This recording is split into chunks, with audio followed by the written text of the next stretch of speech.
hostess, we would like to invite Sir Mashri Ngadijaya to give the opening remark. Let's give a big round of applause for Sir Mashri Ngadijaya. Kita berikan tepuk tangan dulu untuk MC kita pada siang hari ini. Papa dan Mama, saya pakai bahasa Indonesia saja ya, langsung pada pembukaan hari ini. Perkenalkan, nama saya Masuk Ingat ya. Mungkin tadi di awal saya tidak menyapa, mohon maaf. Tadi saya kiranya hanya diperkenalkan ya, ternyata harus berbicara. Nah, Papa dan Mama, saya sendiri sangat senang sekali berada di ruangan pada siang hari ini, karena real stage ini bagi Papa dan Mama yang anaknya sudah beberapa kali tahu ini adalah sebuah ujian kecil di dalam kehidupan anak kita. Bagi Papa dan Mama yang anaknya pertama kali naik ke atas panggung atau ke atas pentas di real stage pada hari ini adalah bagian dari ujian yang kita berikan, tantangan kecil yang bisa harapannya adalah membuat mereka merasakan secara langsung berbicara di orang-orang yang tidak mereka kenal. Karena kalau di dalam kelas, mereka berbicaranya pasti di depan teman-teman mereka. Mereka sudah nyaman. Dan real stage ini adalah kesempatan untuk mereka bisa presentasi di depan Papa dan Mama, dan sekaligus juga menguji mental mereka bagaimana nih kalau mereka tidak tahu siapa audiensnya, gimana mereka mempersiapkan presentasi mereka. Nah, itu adalah misi dari real stage itu sendiri. Dan pada hari ini, pastinya Papa dan Mama nanti akan melihat performance dari banyak murid-murid kita, training-training kita, dan ada yang sudah bagus, ada yang masih bisa lebih bagus lagi. Tetapi saya ingin menyampaikan kepada Papa dan Mama, pada kesempatan ini kalau bisa setiap anak yang sudah maju ke atas panggung, kita berikan dukungan. Karena saya masih ingat dulu ketika masa muda, Papa dan Mama saya selalu mengatakan seperti ini, it's okay for you to make mistake. Oke untuk membuat kesalahan. Yang penting kita belajar dari kesalahan tersebut. Itu yang pertama. Itu yang disampaikan Papa dan Mama saya. Yang kedua yang disampaikan Papa dan Mama saya adalah we will celebrate every progress that we make. Kita akan menselebrasi segala progres yang kamu lakukan. Dan yang terjadi adalah saya tidak sadar pada saat itu ternyata itu memberikan saya satu kekuatan untuk terus berkembang, bertumbuh dan menjadi manusia yang lebih baik lagi. Sama pada kesempatan malam siang hari ini, saya juga ingin mengundang Papa dan Mama, siapapun nanti yang ke atas panggung, kalau mereka berhasil menyampaikan sebuah pidato dengan lancar, dengan baik, kita berikan tepuk tangan yang keras.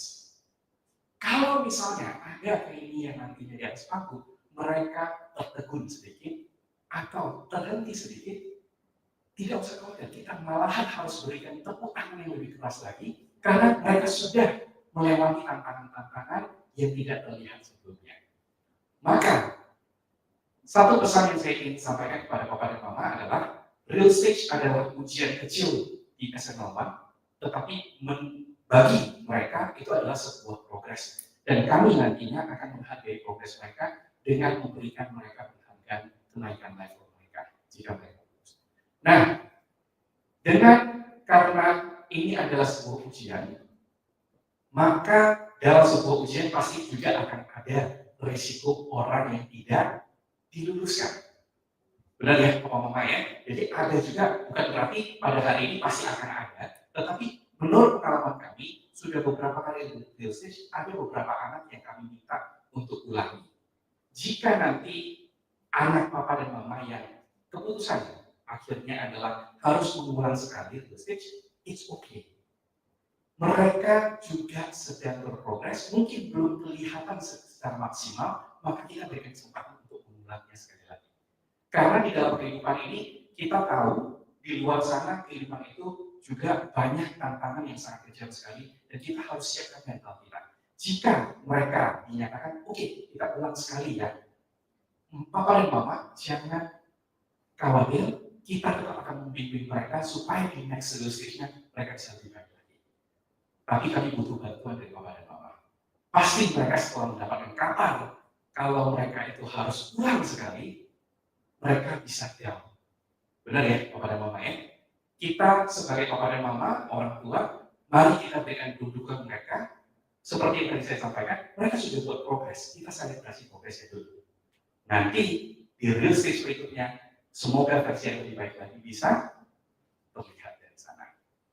Yuk kita bersama-sama sebagai partner dalam membangun dan bertumbuhnya anak, kita sama-sama memberikan sebuah fondasi yang kuat supaya anak kita bisa bertumbuh dengan maksimal. Dan Bapak dan Mama, sebelum saya menutup pembukaan ini, saya hanya ingin menyampaikan, Papa dan Mama setiap 2 bulan sekali ada dihubungi oleh home trainer kami. Dan pastinya ada juga feedback form yang kita minta untuk diisi. Papa dan Mama, saya hanya ingin menyampaikan kalau misalnya ada keluhan, ada masukan, itu boleh disampaikan di sana ya. Karena kami dari manajemen, kami akan membaca semua masukan yang ada. Oke, Papa dan Mama, dan kita akan menindaklanjutinya. Jadi di sini juga sudah ada feedback hub-nya, ya. Jadi nanti boleh juga diberikan masukannya melalui link yang ada. Tim kami, tim training, para trainer, umum trainer juga akan mengirimkan informasi tersebut di WhatsApp Papa dan Mama juga. Terima kasih. Mari kita bersama-sama untuk mendoakan yang terbaik pada training-training kita dan semoga mereka bisa menunjukkan performance yang terbaik. With that, I will return the control to MC.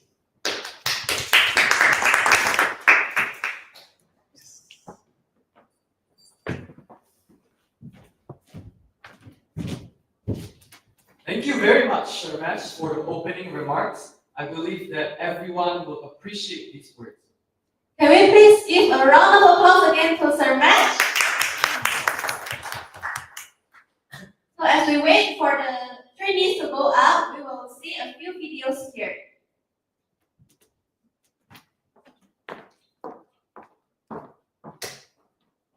Bergabung dengan Speaking Arena di SMA Indonesia dengan mendapatkan kesempatan ini untuk menjadi bagian dari komunitas ini.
So, everyone, how was the test? Was it easy? I'm sure that it's very easy and all of you did great on the test. Now, it is time to start explaining the rules for the real stage. First of all, it is necessary for all of you to put your phone in silent mode throughout the whole session, so the speaker won't face any disturbance and can speak smoothly. Second, during a speaker's speech, it will be a pleasure if you don't go in or out of the room. Otherwise, it will distract the speakers. Third, littering is not allowed in the room. And lastly, at the end of each speech, speakers will receive feedback, also comments from the judges. For those audience who want to give feedback, you can give your feedback as well by accessing the link and form given after you click the link shown here. But please don't type anything unnecessary. Now, we will continue and explain the time limit. For private, you can deliver your speech for 5 to 7 minutes.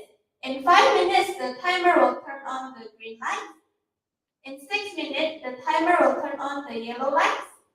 And in 7 minutes, the timer will turn on the red light. For surgeons, you can deliver any speech with the usage of either PowerPoint, music, property for 5 to 7 minutes each. In 5 minutes, our timer will turn on the green light. In 6 minutes, they will turn on the yellow light, and in 7 minutes, they will turn on the red light. For lieutenant colonel level, you can deliver a speech of selling a product or moderate the speaker. If you sell a product, you can deliver your speech for 8 to 10 minutes. In 8 minutes, the timer will turn on the green light. In 9 minutes, the timer will turn on the yellow light. And in 10 minutes, the timer will turn on the red light. If you moderate the speaker, you have time for 10 to 15 minutes. In 10 minutes, the timer will turn on the green light. In 12 minutes and 30 seconds, the timer will turn on the yellow light. And in 15 minutes, the timer will turn on the red light. The Lieutenant General level will be giving evaluations for 2 speakers. Each participant will have 2 to 3 minutes to evaluate 1 speaker. And you have 30 seconds to finish your speech before being disqualified. Also, remember, after you finish your speech, please ring the bell and say, "That was easy." Once again, a reminder for all participants to always pay attention to the time limit, just like all the speeches you did prior to the real stage. In case if the speech is too short, it won't be meaningful. On the other hand, we will lose our audience's attention if the speech is too long. Now is the moment for us to officially begin Real Stage 44. Ladies and gentlemen, are you ready? It's time for beginning the real stage. There is a sport that suddenly became very famous. Do you know what sport it is, Jolene? Is it paddle? Yes. Our first speaker is someone who will level up from surgeon to lieutenant colonel. He is someone who will deliver a speech titled Paddle History. So, ladies and gentlemen, let us welcome Morgan Valentino Lewis.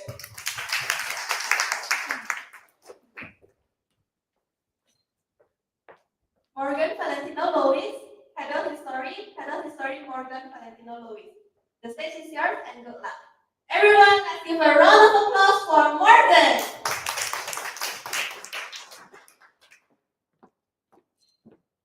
What if I tell you that the world's fastest growing sport is all because of this one man that is ball keeps going to the neighbor's yard. Would you all believe in me? Well, welcome to the story of paddle, but it's booming across Europe. So, it all started in 1969 in Mexico by Enrico Cortula. He is a wealthy businessman.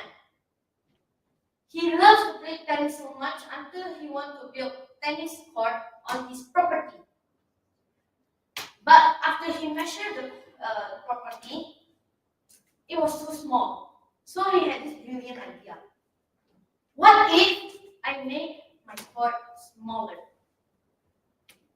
Instead of after he played, the ball keeps going to the neighbor's yard and the neighbors was thrilled. So he decided to put walls on it. Instead of putting the walls as decorations, he made it part of the game. Instead of he using usual tennis racket, he made a solid wooden racket. Instead of he using tennis ball, he modified it a bit. Next, in 1974, he invited a friend named Cortula, Prince Alfonso. He invited him to play paddle. This prince was amazed. How can this simple game is very fun? It's easy to learn, it's easy to play. It's better than tennis. So he said to himself, I need to have this on my own country. He built it on a Marbella Club Hotel, which is in Argentina. This Marbella Club Hotel, inside there's paddle court. So a lot of celebrities come here just to play this sport. Now this Marbella Club Hotel is like a playground for them. Europe's athletes, famous celebrities come here to play. This was the second most popular sport after soccer in Argentina. In 1980s, paddle had made its way to Argentina, like what I said before. It exploded in popularity by Julio. So this Julio also made another paddle court in Argentina also. That's why it's booming now. In 1991, they made official rules, the FIP, International Paddle Federation. They make a proper rules, proper court which is 20 by 10 meters long, proper racket, proper ball. Everything is proper. Proper glass, not like just now, it's wall. In the 2000s, Spain had embraced paddle on a massive scale. The numbers of players were skyrocketing, and professional players like Fernando, he was the top one rank for more than 16 years in paddle. This was him. He was from Argentina. Today, paddle is played in more than 90 countries. It's the fastest growing sport in Spain and one of the fastest in the world. Now, let me tell you some of the rules in paddle. As you can see here, there's lines on the middle. So the first time you serve, you must pass it diagonally. But it always started from the right side. Right side, pass it to here, it can't go there. It must pass diagonally. So in Medan, there's paddle court already. They always play this one game named Americano. So this is how you play it. There's 24 points. Total must be 24 points. One player must serve 6 times. So, like for example, my turn, I must serve 6 times. After I served this 6 times, it was the opponent's turn to serve 6 times. You keep it turn until the total score is 24. For example, 12 and 12 is 24. 11 and 13 is also 24, that's game. But if 12 and 12 is 24, there's deuce. So when it hit deuce for 2 times or 3 times, there's a match called golden balls. You can serve, whoever can serve, but whoever get 1 point, only 1 point for that golden ball wins the whole match. So remember, every time you're playing paddle, you're stepping inside the court, you're not just playing it, you're stepping on a history. You make friends playing that. I'm Morgan and I'm sitting like, thank you.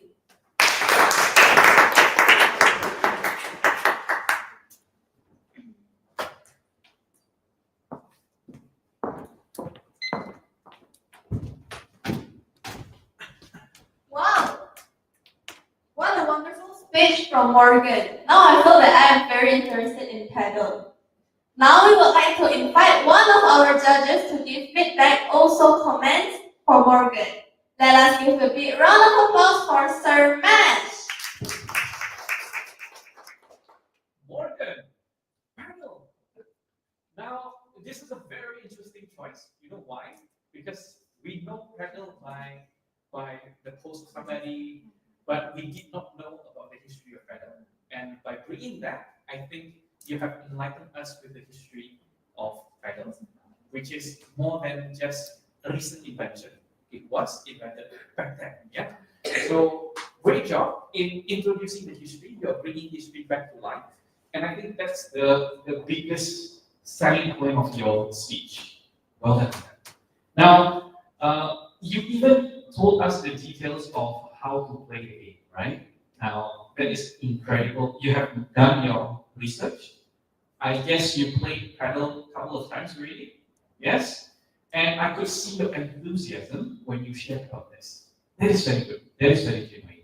Now, in terms of the presentation, your slides were clear.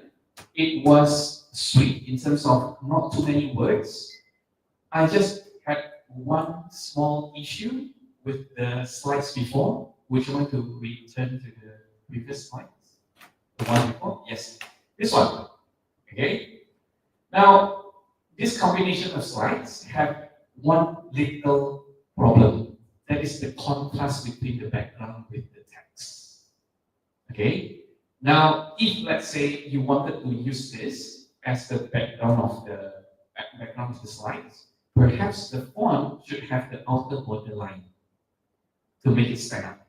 Okay, because there are black parts of the background that is in between the text. That is very technical. Yeah, small details.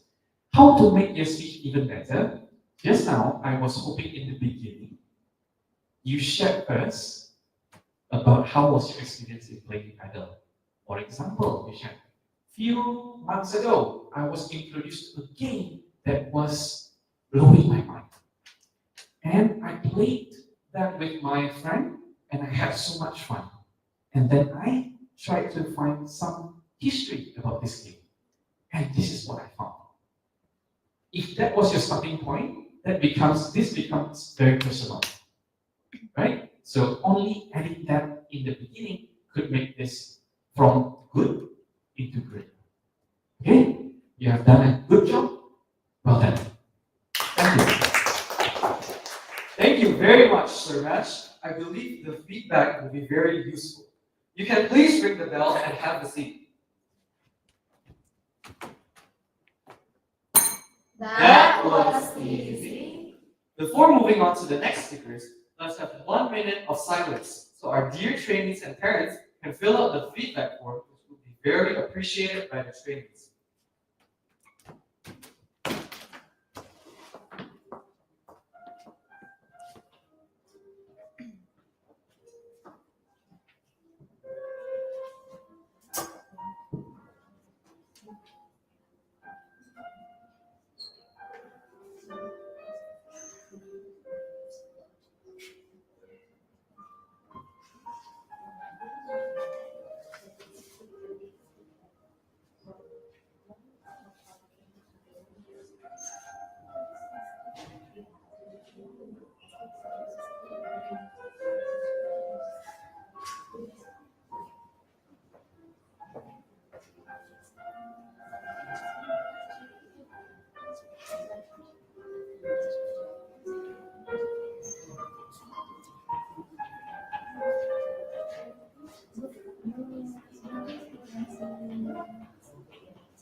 pets in your house? Yes, I do. I love animals a lot. Cool! Our next speaker today should be talking about animals. It will be a very exciting speech to hear as an animal lover. Now we'll see how cool she can be. Let us welcome Giovanna Changi from the class of Diamond.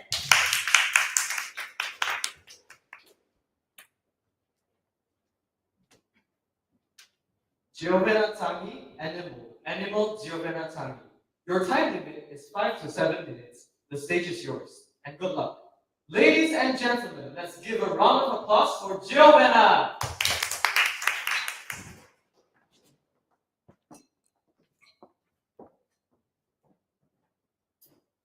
So, have you ever been to the zoo?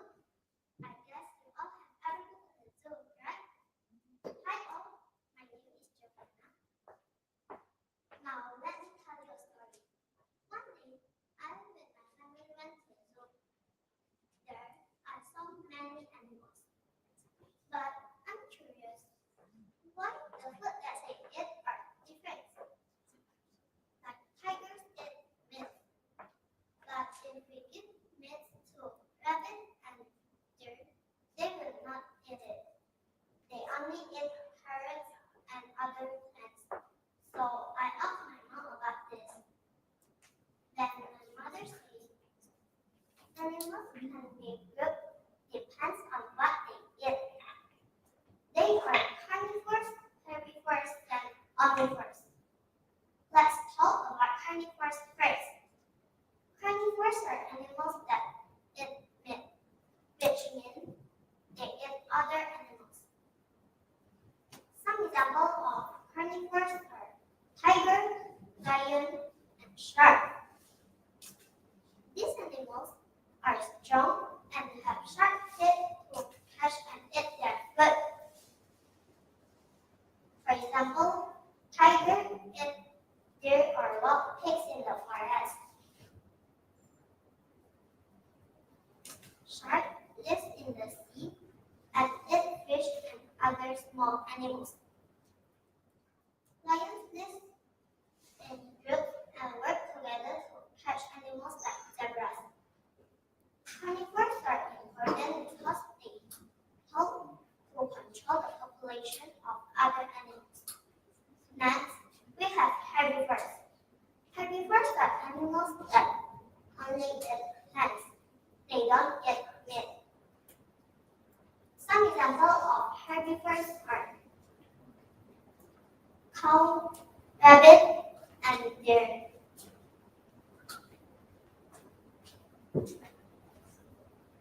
Their teeth are made for eating soft food. A cow eats grass and gives us milk. Rabbit likes to eat carrots and green leaves. Deer eat plants and other small plants. Herbivores help nature by eating plants and moving around in the forest. The third group is omnivores. Omnivores are animals that eat both meat and plants. Some examples of omnivores are chickens, pigs, and birds. These animals eat many kinds of food. Some examples of omnivores are birds eat fish, fruit, and other animals. Pigs eat fruits and vegetables. Chicken eat grass, grains, seeds, and other things again.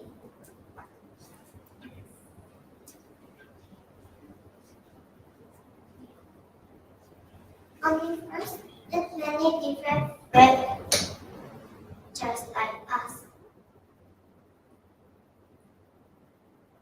So So after I explained about the three types of animals, carnivores, herbivores, and omnivores, to you, I hope that you all can know that some animals cannot eat other animals' food because they eat different food. So next time, don't let their eat meat again. Thank you.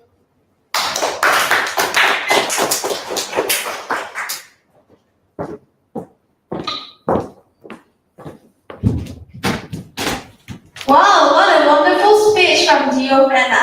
You can please ring the bell and have a seat.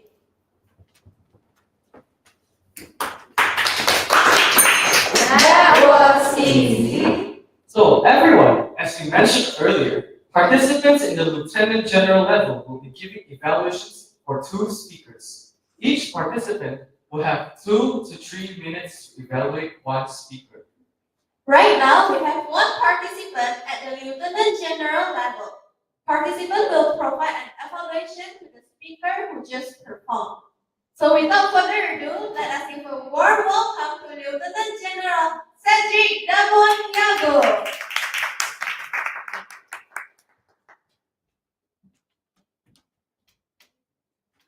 Cedric Demoniato, your time limit is 2 to 3 minutes. The stage is yours. Once again, let's give a big round of applause for Lieutenant General Cedric Demoniato.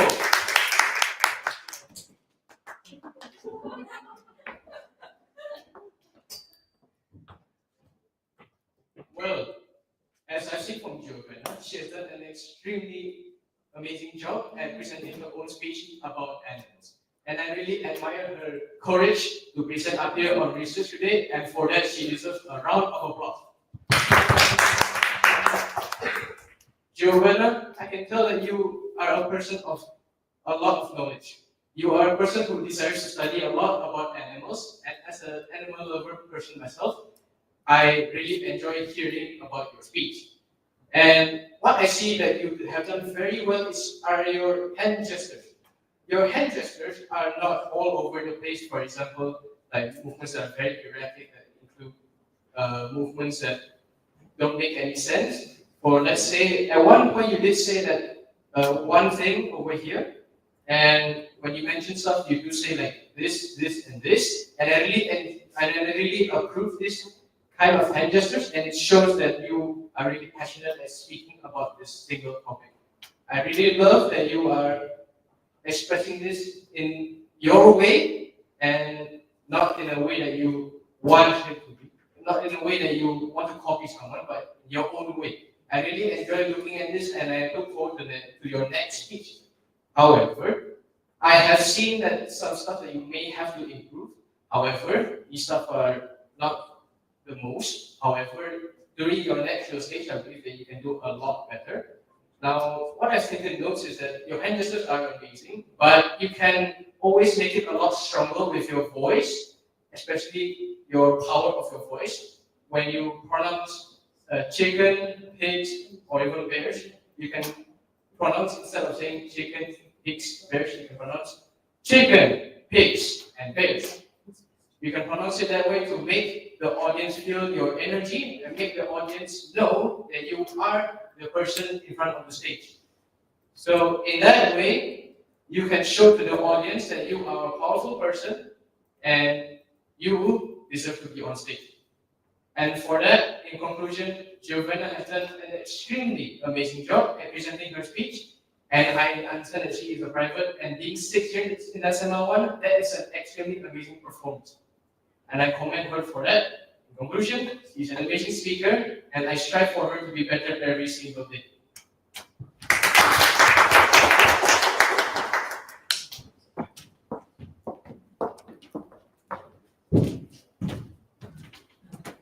Thank you very much, Cedric, for the evaluation. Now, you can please go back to your seat and ring the bell.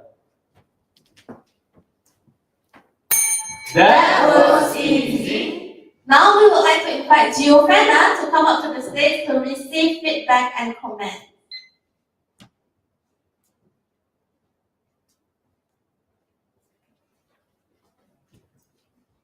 Giovanna will receive feedback from Miss Yona.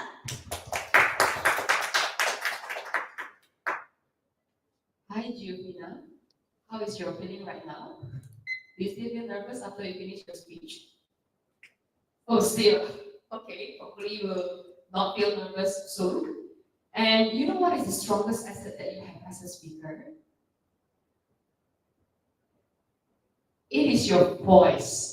Even though there are some error in the microphone just now, but your voice can still be heard by the audience. It is still very clear. So yeah, good job for that. Please keep up the strong asset that you already have.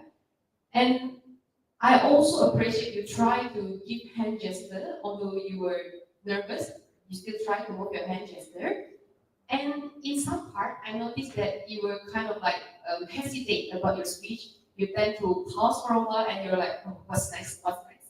But you can still finish your speech, and that is a good job. And that really deserves a round of applause. Because I remember when I was younger, when I stand on the stage, when I forgot my speech, I just couldn't continue my speech. But today, you can. That means you did a good job, and you should be proud of yourself. Okay?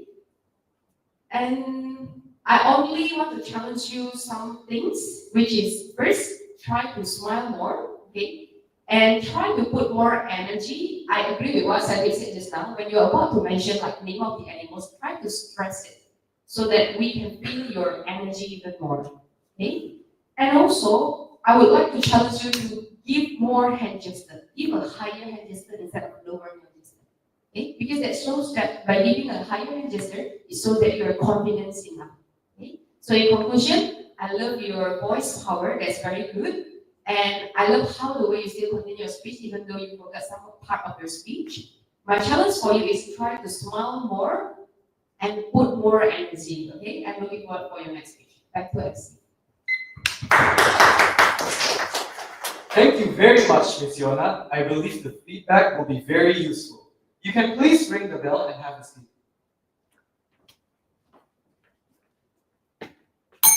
That was easy. Before moving on to the next speakers, let's have 1 minute of silence so our dear trainees and parents can fill out the feedback form, which will be very appreciated by the trainees.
Jolin, do you play any sport? No, I don't, but I'm really interested in playing sports. Our next speaker is someone from the class of Denver. His topic is very interesting, how to play soccer. I would like to hear what the speaker is going to talk about. Now, ladies and gentlemen, let's welcome Nathan Emmanuel Winanto.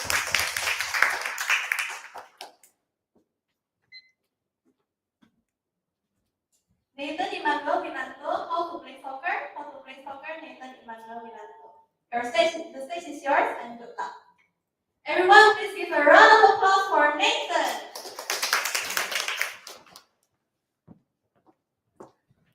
I know in this room you know soccer. So hello everyone, my name is Nathan. Today I am going to teach you how to play soccer. The first step is you must practice dribble. You know dribble is what? Dribble is like taking the ball with your leg and then push it with your leg.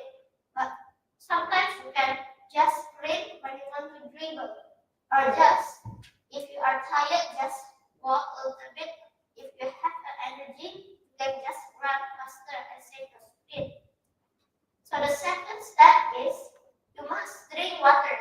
If you drink the other like tea, coffee, and milk, you can be hydrated so fast. Like even 5 minutes, you already can be hydrated. If you drink water, like 10 minutes, even you cannot be hydrated. So you must drink water so you cannot be hydrated. For the third step is practice passing. You must use this blade. If you use this blade, it will be not straight. If you use this blade, it will be straight. Because when I try, I use this blade. The straight blade, when I kick, it go to the side. But when I use this blade, it goes straight. So I try to use this blade for many times, and then it going straight. So I just use that leg to improve my pass. And sometimes I use left leg so I can improve my left leg too. So my left leg I can be stronger and I can try left leg and right leg at the same time. So the fourth step is you must practice shooting. The shooting you must use this leg, the side leg. If you use straight leg, it will just go straight. If you use this leg, it will just go curve. Then it make it higher. But sometimes when I need to use this leg, I can just use this leg. So when I kick it, it can make it higher and the keeper cannot catch it. So sometimes I use this leg and sometimes I use this leg. So I like to play soccer because that is my favorite sport. But before I like to play soccer, I like to play basket because my first time playing basket, it is so fun. But now I don't like basket because it is so boring. I rather just play football because it is very fun. Because every day I play soccer and then it makes my skill better. If I just play basket, it makes my skill not better. So I just rather to play football because the skill is easier. Basket, the skill is hard because I don't know how to play the skill.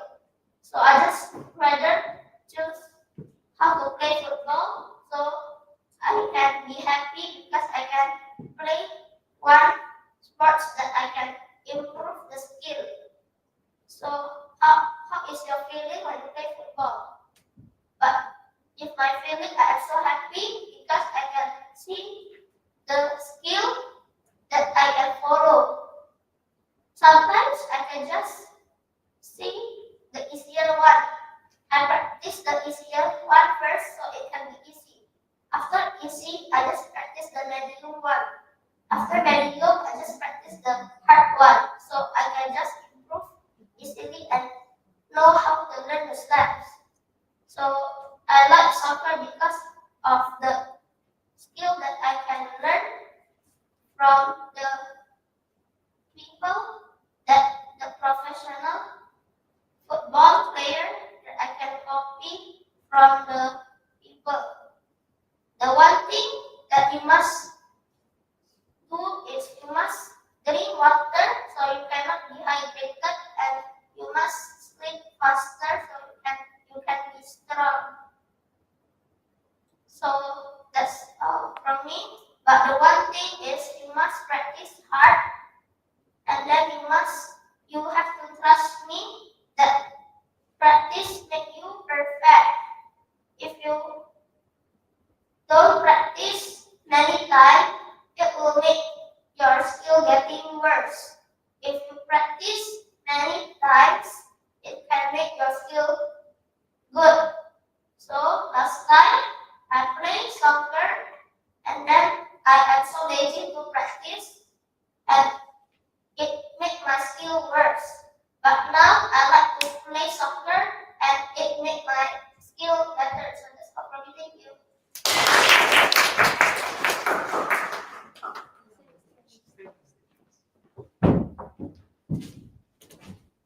Wow, what an amazing speech. I believe that after listening to his speech, I can now play football. Now, we would like to invite one of our judges here today to give his feedback. Let us welcome our judge, Sir Nash. Nathan, I think you talk about the topic that I love to because I love playing football, I love watching football, right? And the way you describe it, I could sense that you are really into football, right? In details, everything, even the skills that you have learned, you are very enthusiastic to share with others, like how to kick the ball, how to pass the ball, how to basically dribble. Those are the things that you share. Because I genuinely felt that you want people to be able to play football so they can have a match with you, right? Perhaps after this, we can have a match, football match, yeah? We have this shootout. Basically, what I love about this is the sincerity. Now, what to improve in terms of the presentation, right? In my opinion, this could be a very sweet presentation if you have one message that can be brought back by the audience. Just now you have it. Practice makes perfect, right? If let's say you can repeat that message for several times, for example like this. I love playing football because it taught me many things. One of it is practice makes perfect. If I want to be able to kick the ball for far, I need to practice that. If I want to score a goal, I need to practice that. And this lesson is not only applicable in football, but I can apply it also in daily life. If you can make that relation, then the speech becomes special. Do you get it? Yes. So my advice in the future, if you have one single message, repeat it for multiple times, and then relate it to the audience. All right? Because I believe not everyone understands football, but you are very enthusiastic. You want them to learn about football. That is wonderful. Great job, Nathan. Okay. Wonderful. Thank you, Sir Mash. I believe the feedback will be very useful. You can please ring the bell and have a seat. That was easy. Before moving on to the next speaker, let's have 1 minute of silence so our dear trainee and parents can fill out the feedback form, which will be very appreciated by the trainees.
This time, the speaker will deliver a unique speech because it's about our sensory organ.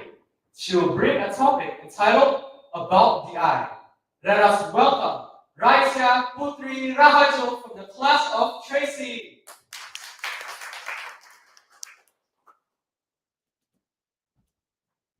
Raisya Putri Raharjo, about the eye, Raisya Putri Raharjo. The stage is yours and good luck. Please give a big round of applause for Raisya.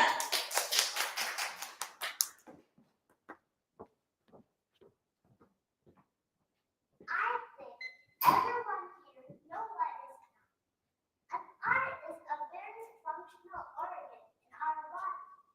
Its function is to make us see what happens if we don't have eyes. So today I'm going to tell you about the eye. The first thing, I'm going to tell you the parts and the function about the eye.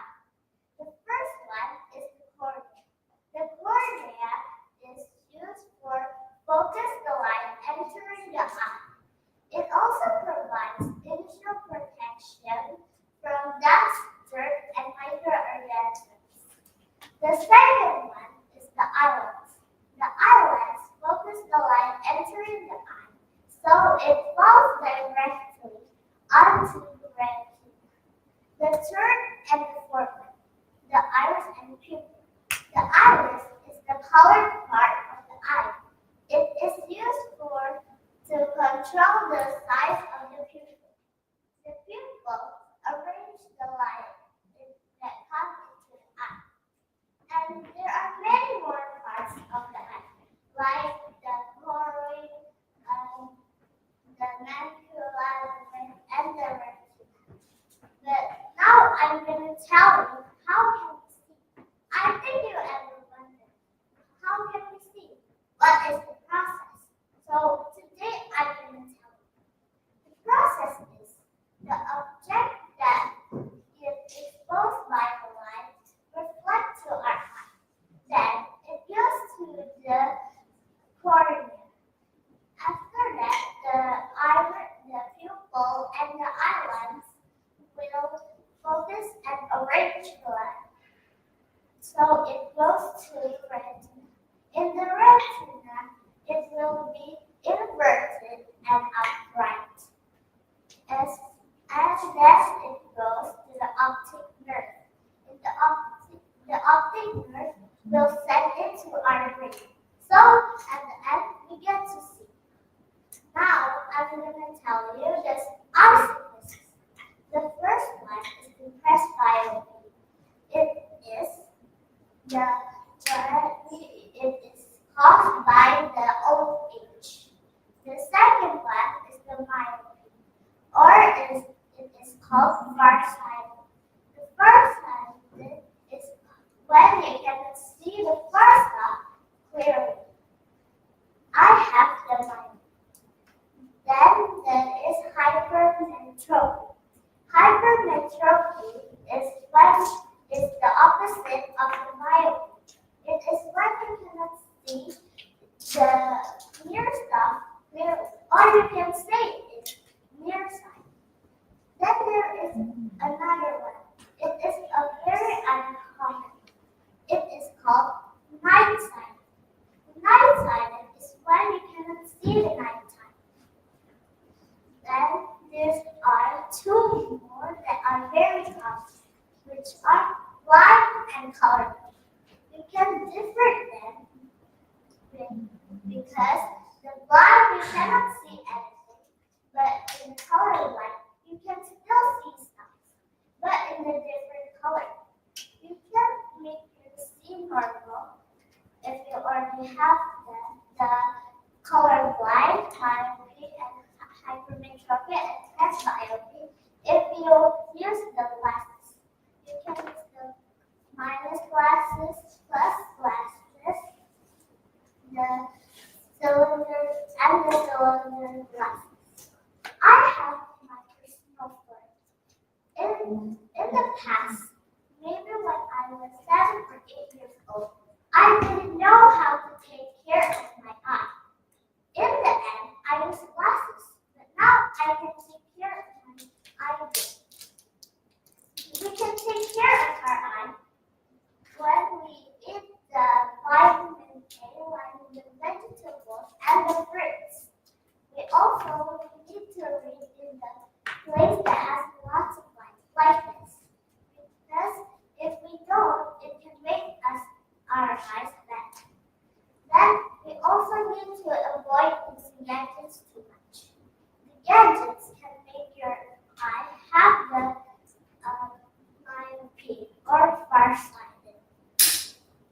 Then in the eye, there are many more. We can also clean our eyes to make our eyes better. I already told you the eye sickness, the part and the function of the eye, and how we can prevent our eye to being sick. So I'm Raisha, signing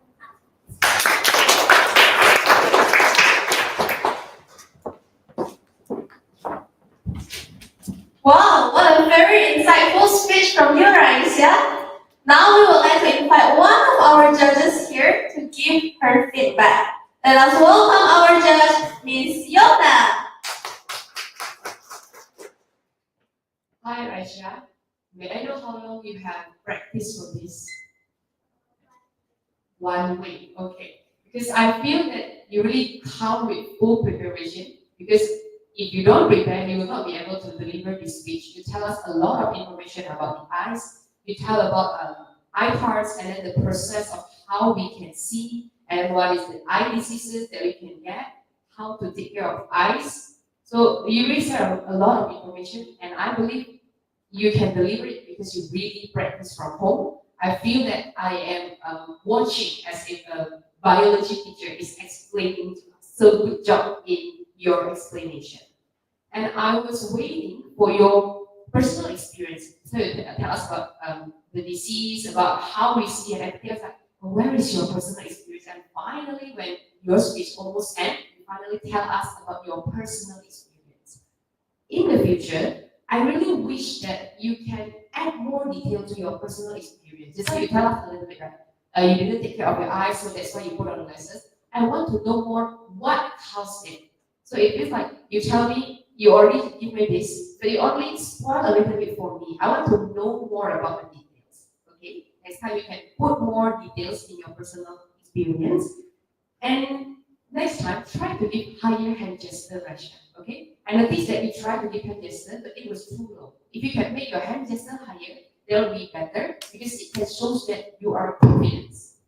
And also, I would like to challenge you to give stronger eye contact to the audience. Okay?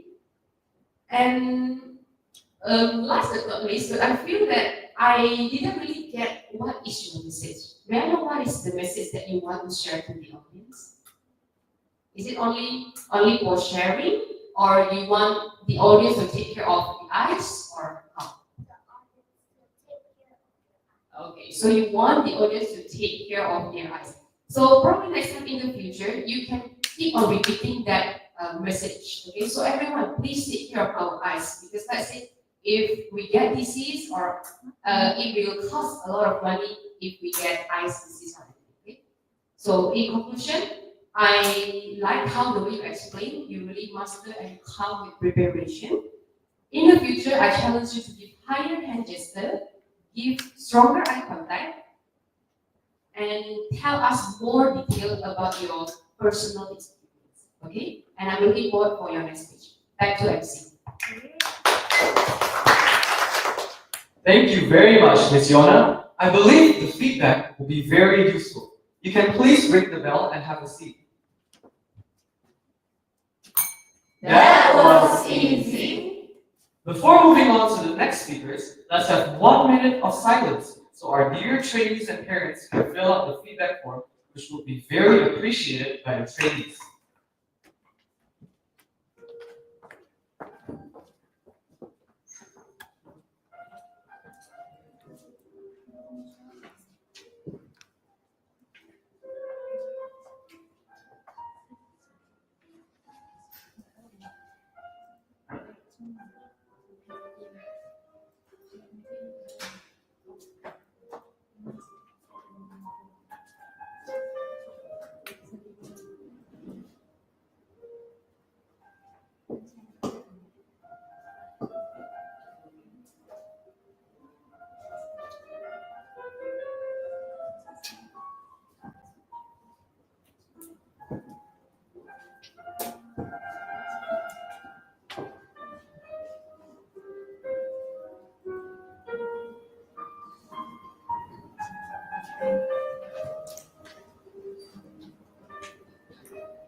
Nowadays, teenagers are really keen on their gadgets, aren't they? Yes, they are.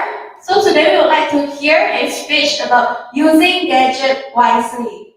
Perhaps this will be a really insightful speech to hear, and I'm really excited to hear. So without further ado, let us welcome Elaine Felicia from the class of Newton.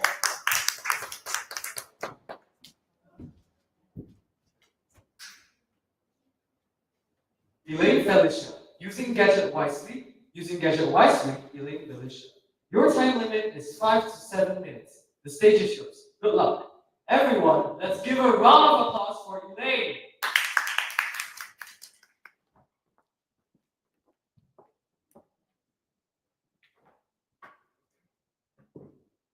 Guys, do you think gadget is more like a helpful friend or a dangerous enemy? Or maybe both? Today, I want to talk about something we all know and love. Gadgets. Yes, phone, tablets, and computer is a gadget. I believe everyone here has used gadget before.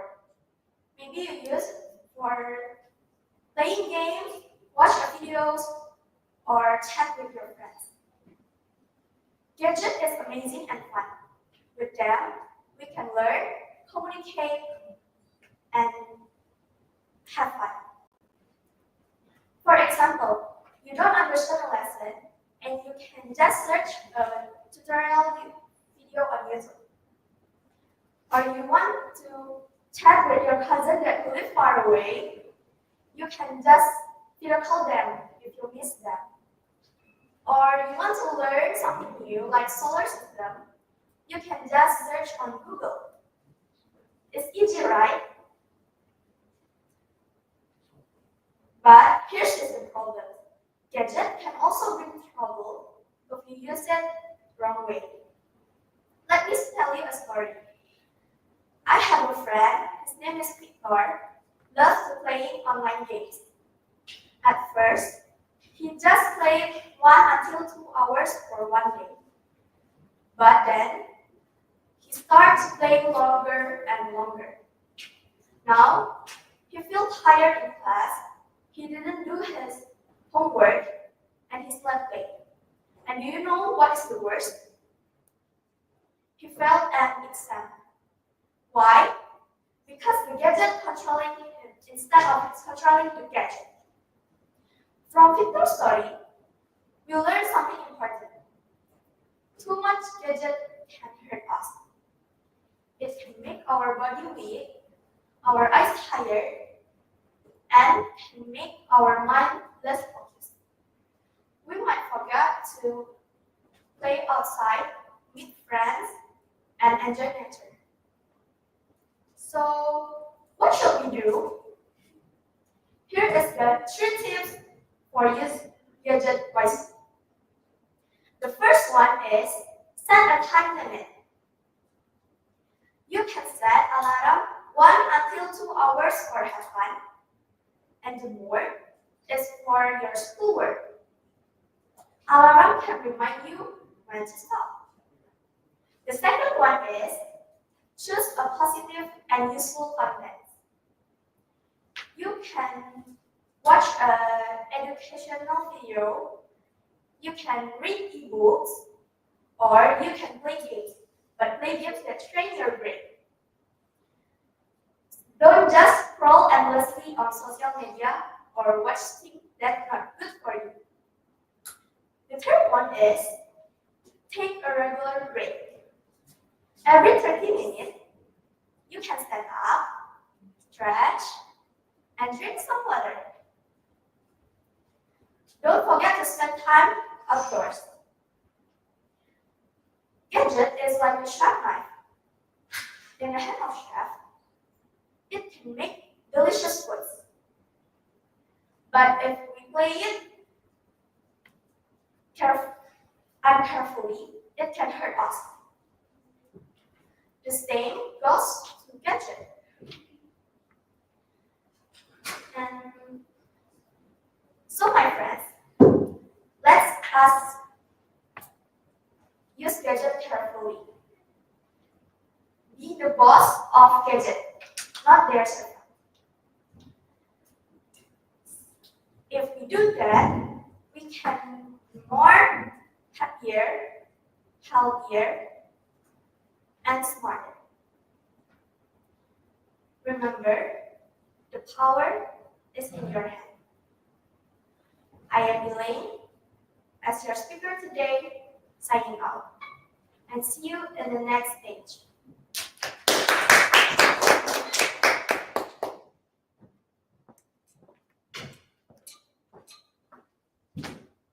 Wow, what a wonderful speech from you. You can please ring the bell and have a seat. That was easy. So, our next participant will provide an evaluation to the speaker who just performed. So, without further ado, let's welcome back Lieutenant General Cedric Damon-Yago.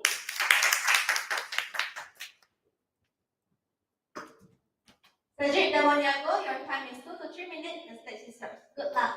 Let's give a round of applause for Cedric. Alright, Elaine, your content is amazing. This is my own opinion, by the way. It's gadgets. Well, I believe that gadgets are very important in our lives because first it does help us, but it can also cause negative effects. She has managed to outline those negative effects very well, and I really appreciate her for doing so. What I really like from her speech is that she appears to be very calm and she appears to be very collected. Like from her expression, I do not feel a sense of panic. Instead, I feel a sense of calm and comfortability.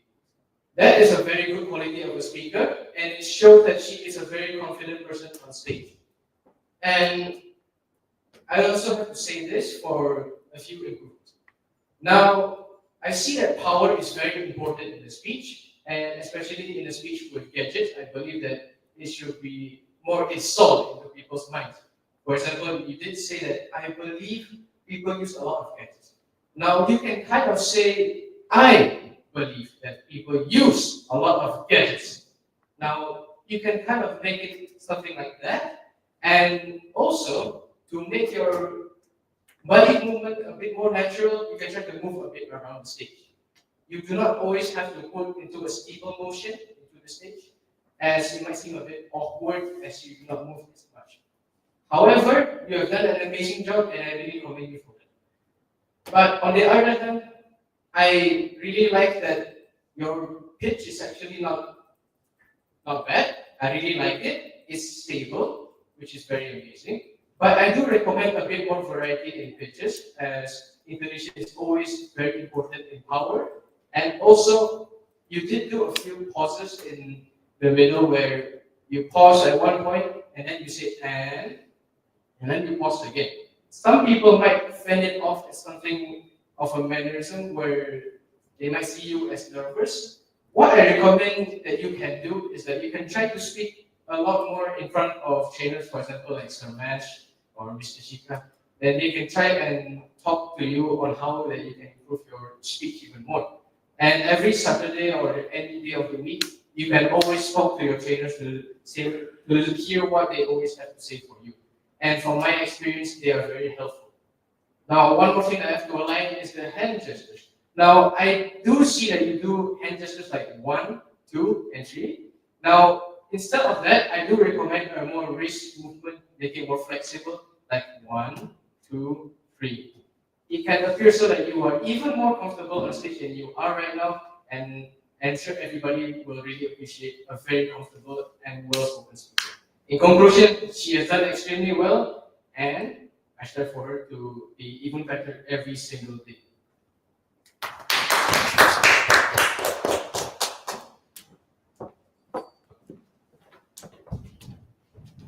Thank you very much, Cedric, for the amazing evaluation. You may now go back to your seat and ring the bell.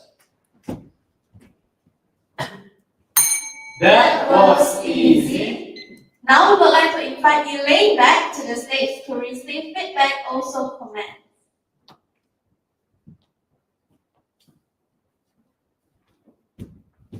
Let's welcome our judge who will give feedback and comments to Elaine, Sir Matt. Elaine, I love the analogy that you used.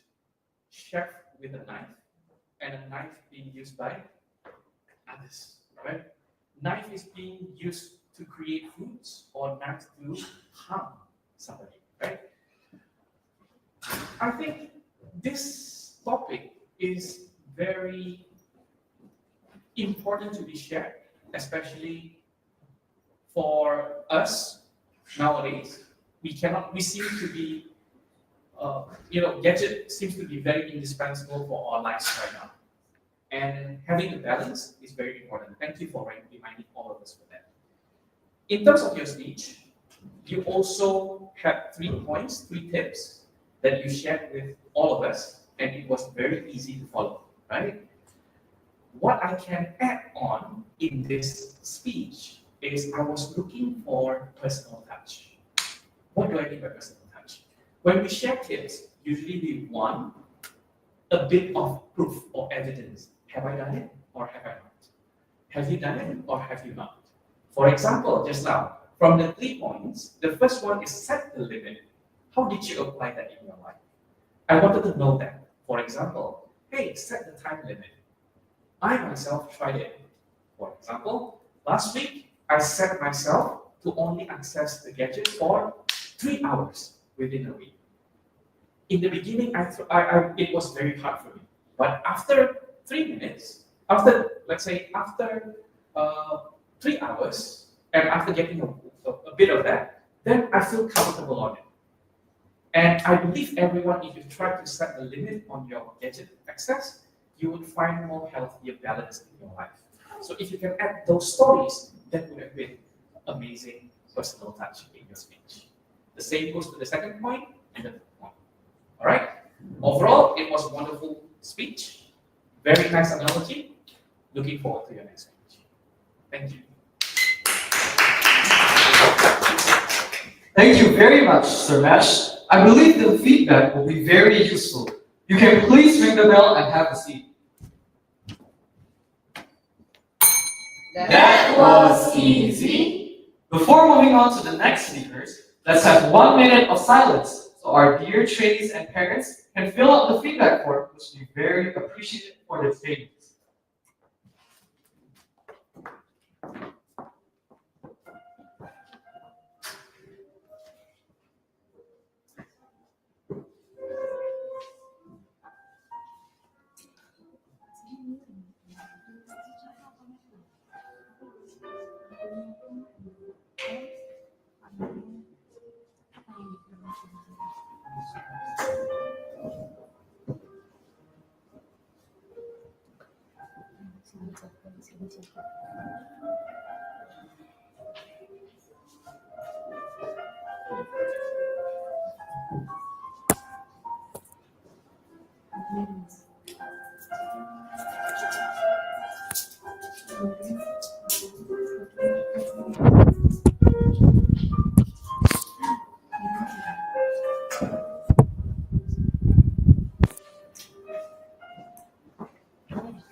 Jolie, have you experienced moments where you want to give up? Of course, I always want to give up every time I solve a difficult math question.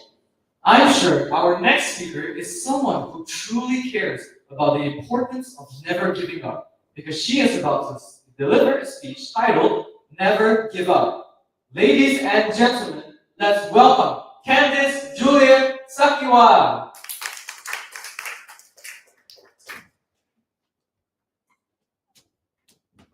Candice Julian Sakiwa, never give up, Candice Julian Sakiwa. The stage is yours and good luck. Everyone, let's give a round of applause for Candice.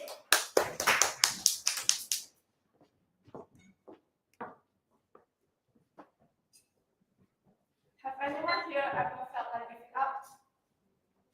Like, no matter how hard you try, everything just goes wrong. So, hi everybody. Today I will share a story, not about superheroes or magic. It is about my real moments of my life that I almost give up and what I do. So last year, I had this bright idea.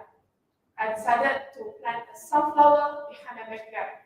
So I went to the store, bought some essential things like soil, pot, and a pack of sunflower seeds. I imagined clearly in my mind a very big golden sunflower standing proudly outside my window, smiling at me every morning when I woke up. So when I go home, I prepare everything carefully. I put the soil in the pot and make the hole in the middle, put some seeds in, and gently cover them with soil. After that, I water them every day. Imagine how quickly they will grow. Then I was so excited that I even gave the third quick talk. Yes, I even gave a quick talk to the seeds. Then 1 week passed. There's nothing, not even a green tiny sprout. At first, I thought it was normal. So I waited for another week. 2 weeks, 3 weeks, and guess what? Still nothing. Just a plain brown soil staring at me. I started to feel a little disappointed. Then I thought, am I bought the wrong seeds? Or I watered them a little bit too much? Then my friends even told me to just throw it away because if we buy a ready sunflower from the store, it's faster. And to be honest, at that time, I admit that it's easier to give up than to wait. But there's something inside me said that, what if the seed is still growing underground, but I just can't see it yet? Or what if I just need a little more time? So I made a decision. I decided to keep going. Then one morning, something small caught in my eye. Right there in the middle of the soil, there's a green tiny sprout. It wasn't big, it wasn't strong. I give a huge smile like I just won a gold medal. Since then, I give the plant many things. I give them enough sunlight, water, and patience. Days turns into weeks. The sprout turns taller, the leaves turns wider, and finally, in one sunny day, it blooms into the biggest, brightest sunflower I had ever seen. Looking at it, I realized something. Sometimes our life is just like seeds. And we just started something, we are very excited and full of love. But if something doesn't go what as we expected, we started to get impatient. We started to doubt ourselves. We listen somebody to tell us to stop. But that doesn't mean our dreams aren't growing. It might be growing, but we just can't see it yet. The sunflower taught me this. Never give up too fast. Because it might just need only one more day to see something more beautiful. And lastly, for the message is, if you are doing something like learning a skill, catching a goal, or even a dream, and you feel like nothing is going on, don't give up first. Because you see, even underground, something amazing is growing, and it blooms in the right time. And Candice signing off.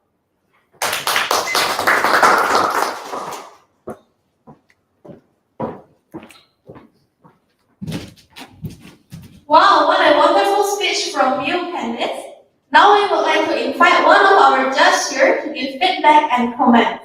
Let us welcome Miss Yona. Candice, I really love the topic that you choose, which is about never give up. And it is quite surprised me that you learned this through your own experience by planting the sunflower. And I like when you pause after you ask question. In the beginning, you ask question, have you ever and then you pause. And that's very good because sometimes speakers directly just go to their next sentence and they don't give pause, they don't give time for the audience to process the question. And you are a good storyteller. I noticed that you can describe very, very detailed about your personal experience, about how the way you plan, what to do, and then you use the peat pot and everything. You can describe very, very detailed. So it's like I can imagine how is your experience, what you were doing at that time. I can really visualize it because you can describe it very well. And I like the message that you said, you talk about it is easier to give up rather than to wait. That's a very powerful message. And I also noticed that you had a good facial expression. I noticed just now when your sunflower started to grow, you smile. So yeah, we can really get the message from your facial expression. Good job in doing that. I would like to challenge you to give higher hand gesture. I noticed that you give hand gesture just now, but for me it was too low. Try to give it higher, okay? Try to give it higher. And also try to use pause effectively. I feel this speech is more to inspiring speech. And if you could use the pause more effective, the message will be stronger.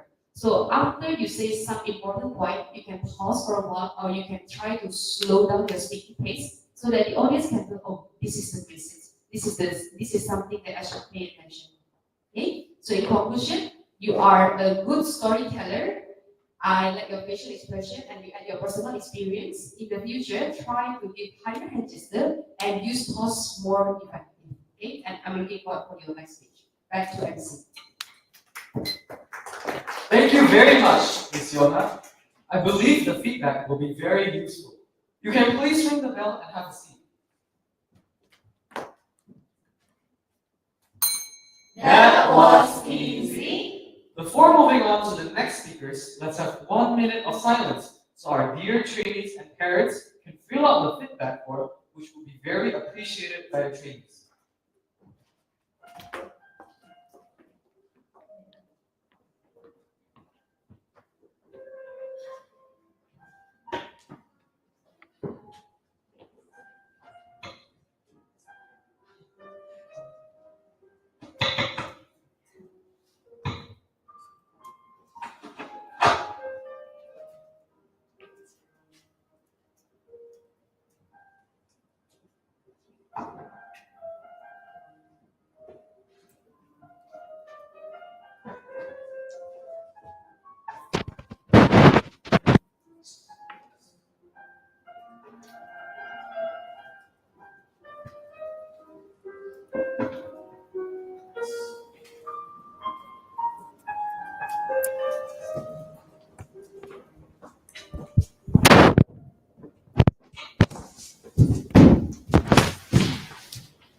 Julian, how many hours do you sleep every day? Maybe 6 hours, 7 hours. Wow, that is very little. Our next speaker will deliver a speech that highlights the importance of sleeping. So, without further ado, let us welcome Darren Javier Wu.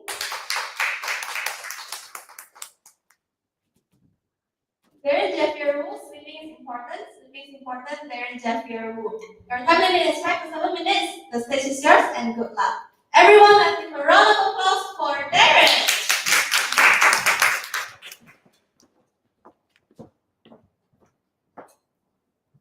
Raise your hand up if you sleep less than 6 hours last night. Okay, you can put your hand down. So that's actually the reality for most of us. When we were a little kid, our parents often asked us to sleep, but we don't want to sleep. We will think that sleep is useless. It is more important to play, to learn new stuff. But sleep is one of the most easy things you can do in your life, which can improve you significantly. Why improve you? First thing, sleep can rest your brain. You are not a machine. If you keep working without sleep, your skill will be denied. And one day, you can't even do anything. Once a day, my school has a program named Summer Camp, and it requires every student to come. And we need to sleep one night there. At night, when the lights are off, me and my friends doesn't want to sleep because we think, well, it's once a lifetime. Why don't we sleep? Let's just play games, watch anime together, or hunt moose maybe in the lab. But, however, the next day, I instantly regret it. When the principal says that at 9 a.m. there will be a seminar, me sitting in the most in front because I am required to do so, me sleeping when the principal is explaining, he calls me and says, "Hey, come here you. Why do you sleep?" And I was just like, Then I went back to sleep again. and he was really mad. He asked me to go to in front of the class and recite everything he says. Well, I can do it since I don't even listen to him. And he punished me in front of the class. It was very embarrassing. Not only that sleep, not having enough sleep ruins your activity. Sleep actually can refresh your mind. It helps you to think better.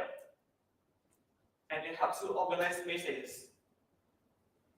If you don't have enough sleep, you will be nothing. Even if you can solve advanced math problems, you are so good at public speaking, but if you have no energy, how can you do that? You can't. Sleep is actually essential, not optional. Well, you guys probably know that sleep is required. However, at night, people are often denying it. They will say like, one more videos, one more scrollings. Just let me finish my videos. And without realizing, it's already 2 or 3 a.m. at night. And you will be so frustrated because you need to wake up next day at 6 a.m. However, but you can do it, you can't sleep anymore. You will just sleep but regret all of life choice. When you wake up, you have no energy. You hate the alarm clock. The alarm clock did nothing wrong to you. You did it to yourself, not them. So, if you next time want to sacrifice your sleep, please think about it. Think what it can do to you the next day. And next time, you need to learn how to manage your time properly. There are times to play games, to watch movies, but when it's time to sleep, you need to sleep. Well, not most of people don't know this, but when you sleep, your muscle is actually paralyzed.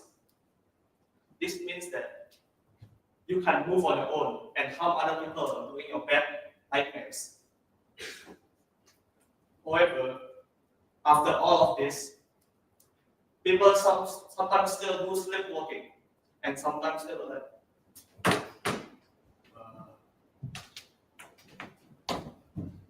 or sometimes they might open the door, open the lamp, or sometimes they might find inspiration in their dreams.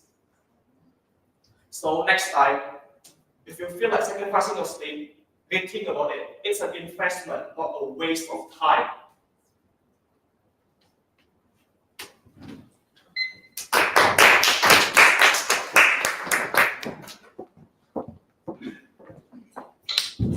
Wow, what a wonderful speech from you. I'll sleep at 10 p.m. tonight. Now we would like to invite one of our judges here to give her feedback. Let us welcome Miss Yona.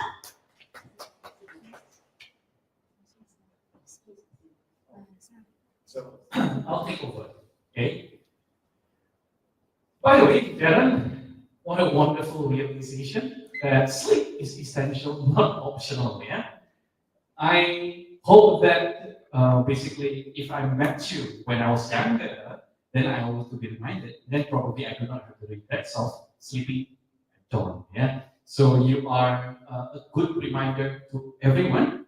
I think you also presented this presentation in a very nice storytelling way. You told the personal stories where you were camping, and then at 9 p.m. you had the seminar, and then you slept through the seminar, and then you got punished by the principal because of that, right? Nice details. Everything was good.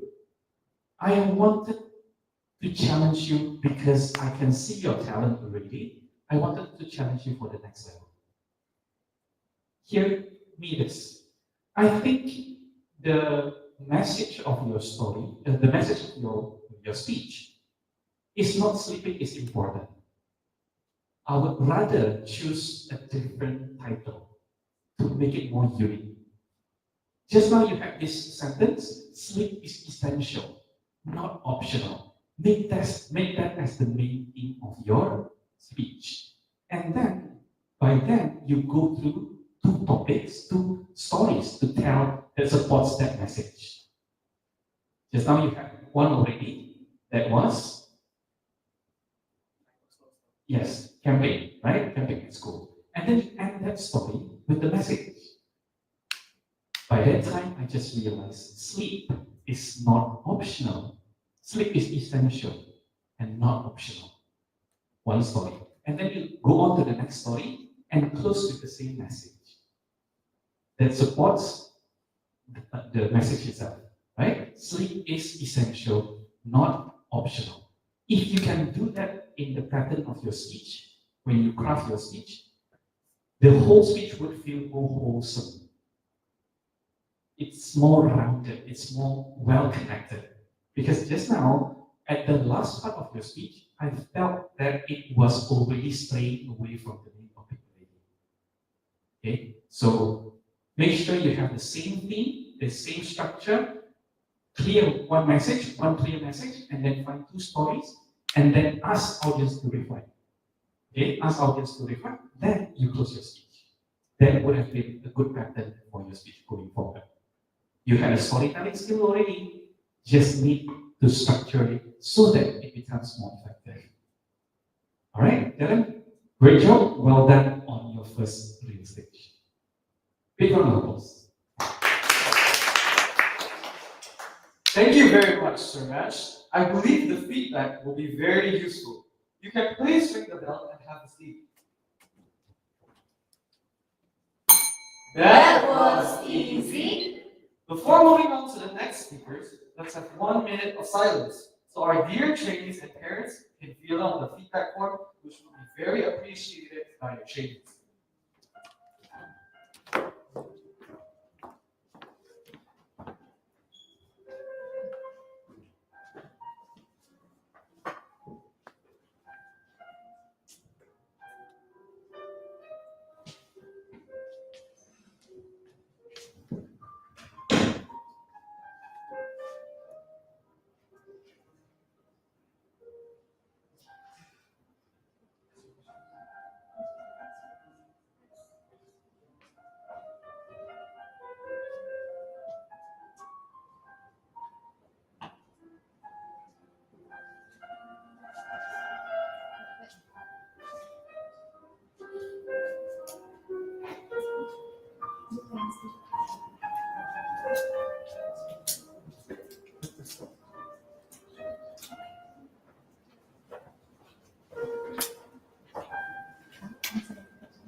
Brayden, do you love eating? Of course I do, especially eating pasta.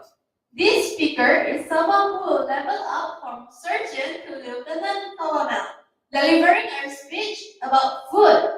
Let's welcome Matthew Yale.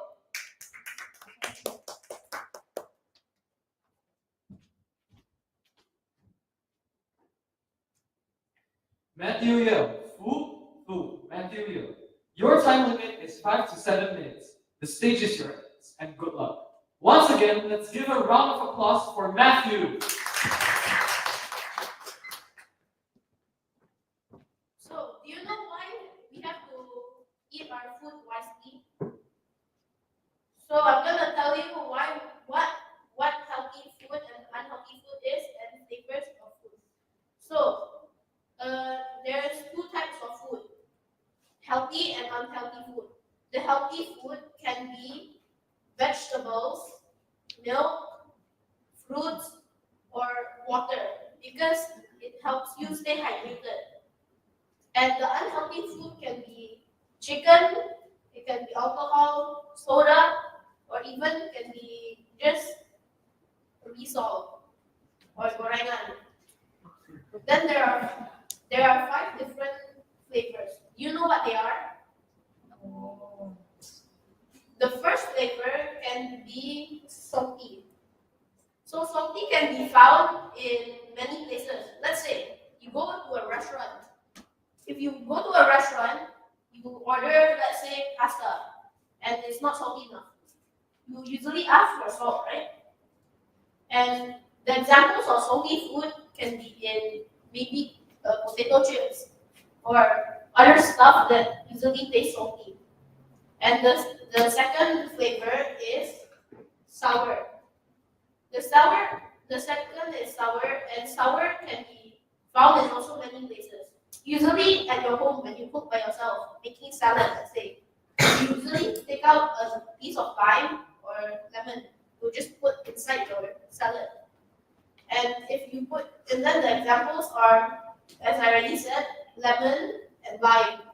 And there are a lot more, but I'm not going to tell you. And the next one is sweet. Sweet can be found in, let's say, you go to an amusement park. For sure, you will find candy shops everywhere. Because usually amusement parks are usually for children. So they usually find candies to sell to the children so they can get more money. And sweet is a flavor where it's very likable to your tongue because it can give you the flavor that you have for your tongue. Then the next one is bitter. You can find bitter in coffee. You usually find bitter food in, like, let's say you find restaurants. Maybe there is some bitter food. The last one is umami flavor. Umami can be found in either cheese or mushrooms. The mushrooms usually can be any mushroom actually. And cheese, usually I think it can be from Ramazan cheese. And I have an experience once where I eat the unhealthy food, which is usually last time in my church I have like a lot of food in the table. So I eat, like, there's nasi goreng, there's also potato chips, and a lot more. Usually I take like 2 plates of nasi goreng and like half of a whole bag of the potato chips because it was a big type of bag. Then once I eat all of that, the time I go home, my tummy felt weird, like it's starting to rumble, and so I'm having a stomach ache. Then I had to be in the toilet for like so long, and after I came out, I had to go back in again because that stomach ache was that bad. Then other times I have to eat food that are spicy, which I didn't include in the things in here. Wait, how do you put that? And the things I didn't to eat food that is spicy for me, which I didn't add in these flavors. But the other things I know can be from, like, let's say the food is spicy. It's too hard for me to eat it because if I eat the food too spicy for me, I would usually drink a lot of water, which can help you be more healthy. So if you mix all these flavors around, and if you create your own food, which is actually yummy, and with most of the flavors, usually you can get good food, which you usually enjoy because it can make you full. And if you are full enough of healthy food, you can even be more healthy for your body and have better lifestyle. Then, so in conclusion, my message for today is that we have to be wise with what we eat and what we contain every day. Thank you.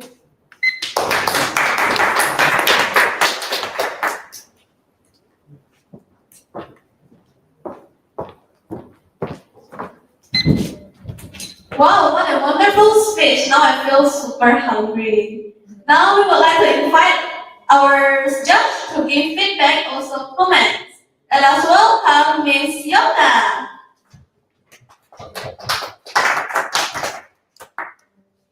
Matthew, I like your slides. They are very cute, and then you can provide like the picture big enough, and then also the writing. It is very clear. I like that part.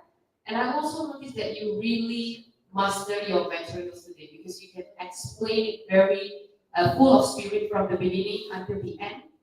And it shows that you love food and you're aware of what you eat. So, okay, you did a good job on that. I would like to challenge you in giving stronger eye contact. I noticed that in some part of your speech, you tend to look down, okay, rather than the audience. It would be better if you try to give eye contact through all the audience. And I noticed you also you love to swing to left and right, when you deliver your speech. Next time, try to be more aware of that movement. Okay, I give you some tips. When you're about to deliver your speech, you tell yourself that you give all the energy to your legs so that they will stand more firm. So you won't swing to left and right anymore. Okay, that's one of the tips that you can apply. And next time in the future, I would like to challenge you in the flow of your speech as well. I think it would be so much better if you put your personal experience in the beginning. You tell us about you got stomach ache when you eat the chips and also the spicy food and everything. Probably you can try to include that in the beginning. So after you ask a question, and then you can say, you tell us about your experience about that, and we finally understand why you want to share these topics because of your that experience. Okay, so overall, I really like your slides. They are very beautiful and very cute. You really master the materials that you're about to say today. In the future, I challenge you to give I challenge you to give stronger eye contact and try not to swing too much to left and right and pay more attention to the flow of the speech. Good job, Matthew. I'm looking forward for your next speech. Back to you.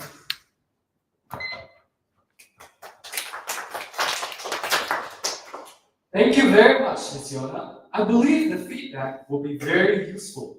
You can please ring the bell and have a seat.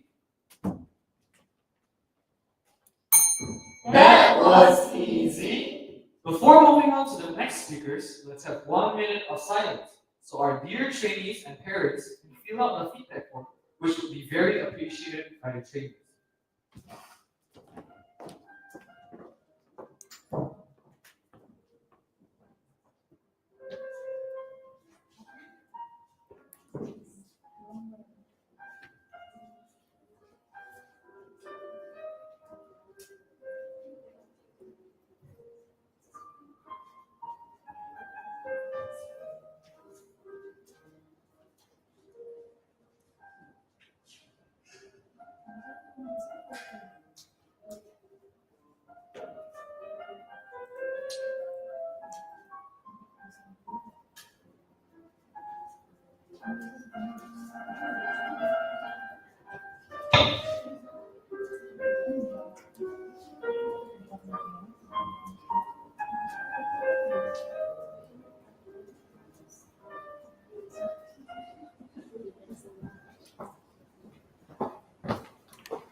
Have you all heard about this quote? Strive for progress, not perfection. Now, a trainee from the class of Atlanta will deliver a speech that values progress over perfection. Let us welcome Livia Fairlin.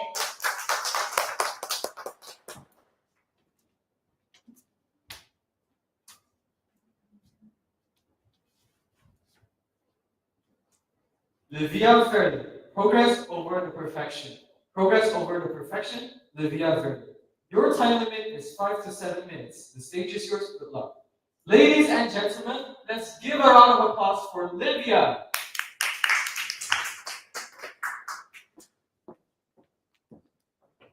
Perfection myth. And chasing it might be the reason that you're stuck. I mean, lots of people want to be perfect, but really, it's not really. Lots of people want to be perfect, but there's more to it. Because perfection is not necessarily true. No one can be extremely perfect. Let me explain. Imagine you're trying to climb a mountain, but you're unwilling to take the first step until you're 100% sure that you can reach the top flawlessly. No struggle, no injuries, perfect. Well, it might seem like a good idea, but you'll never be 100% sure that you'll reach the top perfectly. And so, because of that, you won't ever take the first step. For people on the outside, perfection might seem like a natural talent. For someone who wants to achieve amazing things while also being motivated enough to do so. But what if I told you that there's more to it? It's not just about being good at doing something, but it's wanting to be good at everything. It's wanting to do something while also immediately be good at it on the first try. And it's doing everything that we can just to achieve that. Perfection, trying to be perfect is not the problem. The problem is trying to reach an expectation that you set for yourself and criticizing yourself when you don't reach it. Because of this, we tend to avoid the things that we're quote-unquote bad at, even though that's not true. But sometimes we don't get to avoid the things that we're bad at. I have a friend who loves to draw, but she doesn't like the outcome of her paintings. She thinks that her drawings look ugly and horrible, and she basically stopped drawing entirely. But then, a couple of months ago, our art teacher had decided to give us an art project. She told us to paint on a canvas. Now, because of this, my friend had to draw for the first time in a really long time. And, well, she didn't like the outcome of her painting. She didn't like it, so she decided to replace it and make it all over again from scratch. Even when all of us had thought that her painting had looked really good. And while her second painting had looked better than the first painting, she had almost missed the due date because of having to draw a second canvas. I also remember the time when I had to make an essay, how I wanted to make it absolutely perfect. I spent so much time choosing the perfect topic and rewriting the sentences over and over again to make it look just right. And while I did create perfect sentences and while I did choose the perfect topic, in the end, I didn't submit my essay. Why? Well, because I had spent so much time trying to make everything perfect, I had completely neglected the rest of my essay, and so I didn't finish it. What should have been a perfect assignment submitted to my teacher didn't even get to see the essay. And so, after saying all of this, I would like to say that perfection has more downsides than ups. What can we do about it? Well, just remember that progress is better than perfect. Think about how babies learn to walk. They don't wait until they've mastered balance. No, they start stumble, they fall, and they keep going. And eventually, they learn how to walk. And so, don't stop if you fail or if you don't reach your expectations. Because remember that if you fail 10 times, those 10 times that you fail will always be better than not trying whatsoever. Thank you.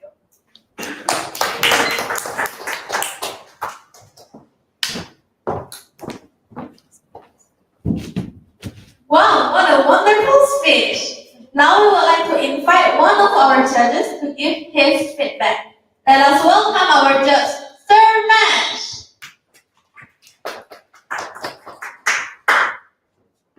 Lydia, the speech is wonderful. Perfection is a myth. You begin with that sentence. Perfection is a myth, and chasing it will make us stuck. I think that opening statement was already mesmerizing. As expected, the whole speech also flowed smooth and flawlessly, in my opinion. So you deserve a big round of applause. I would like to give you a big round of applause for that. If I were to dissect one by one, I think what is your strength is to deliver a presentation in a composed manner.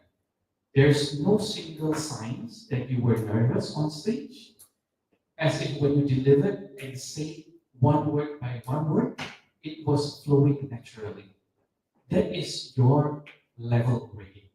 You are comfortable on stage. You are ready to share everything in a very comfortable manner. Keep on doing that. Now, if I were to add something on this speech, because your opening statement was already perfect in my opinion, I had higher expectation. It sets me to another level of expectation.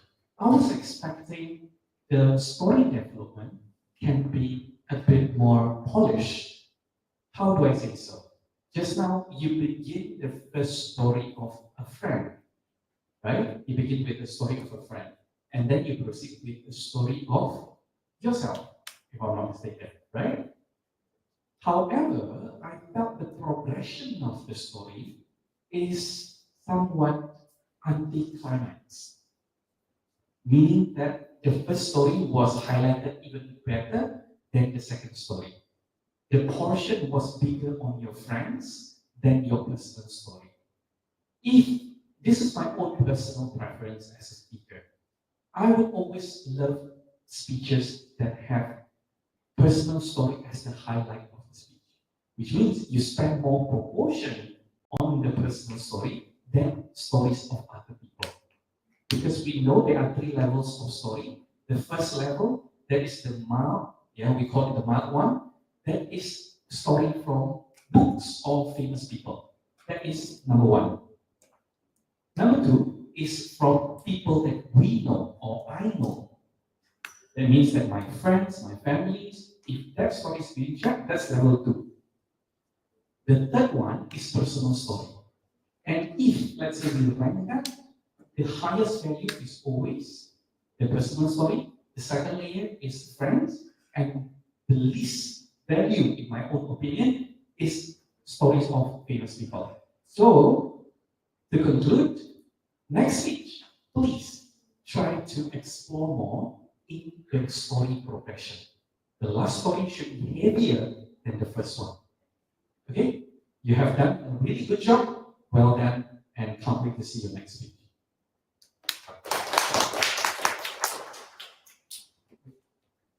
Thank you very much, Sir Mash. I believe the feedback will be very useful. You can please ring the bell and have a seat. That was easy. Before moving on to the next speakers, let's have 1 minute of silence so our dear trainees and parents can fill out the feedback form, which will be very appreciated by the trainees.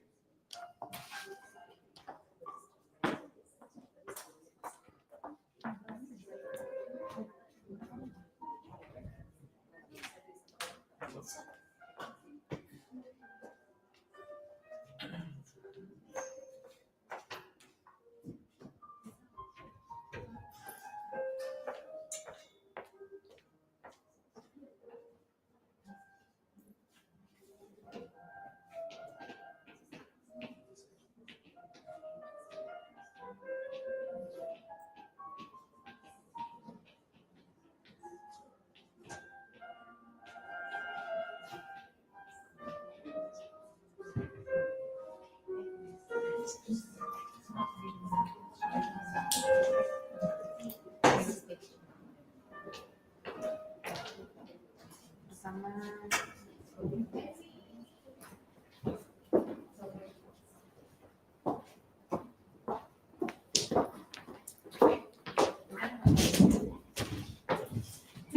I smell sweets here. Our next speaker is someone from the class of Tracy who will deliver a speech about cranberry cookies. Let us welcome Siang.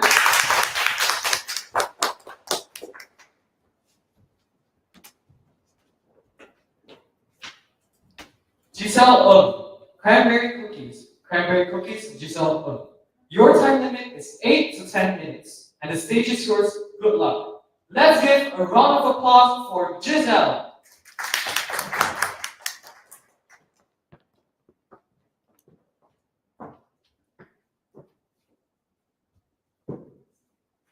Have any of you ever wanted to try something but decided it's too expensive? Or maybe you wanted to stay in a healthy diet? Well, you're in luck because today I will be sharing about cranberry cookies. For those of you who don't know what this is, let me introduce you to it. Cranberry cookies? What is cranberry cookies? Cranberry cookies is not an ordinary cookie.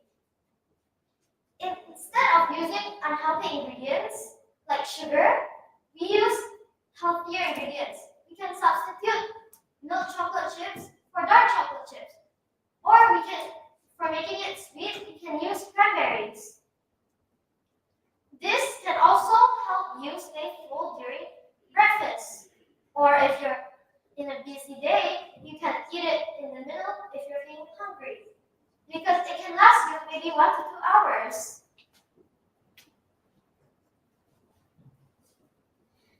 The reasons why you should buy it is because the first one is very healthy. It does not contain any sugar. The second one, it's because there are very efficient and affordable prices. The third one is because, like I said, it's very healthy, so there's no harmful chemicals, meaning that we don't add any preservatives. So you have to eat it within 2 to 3 days.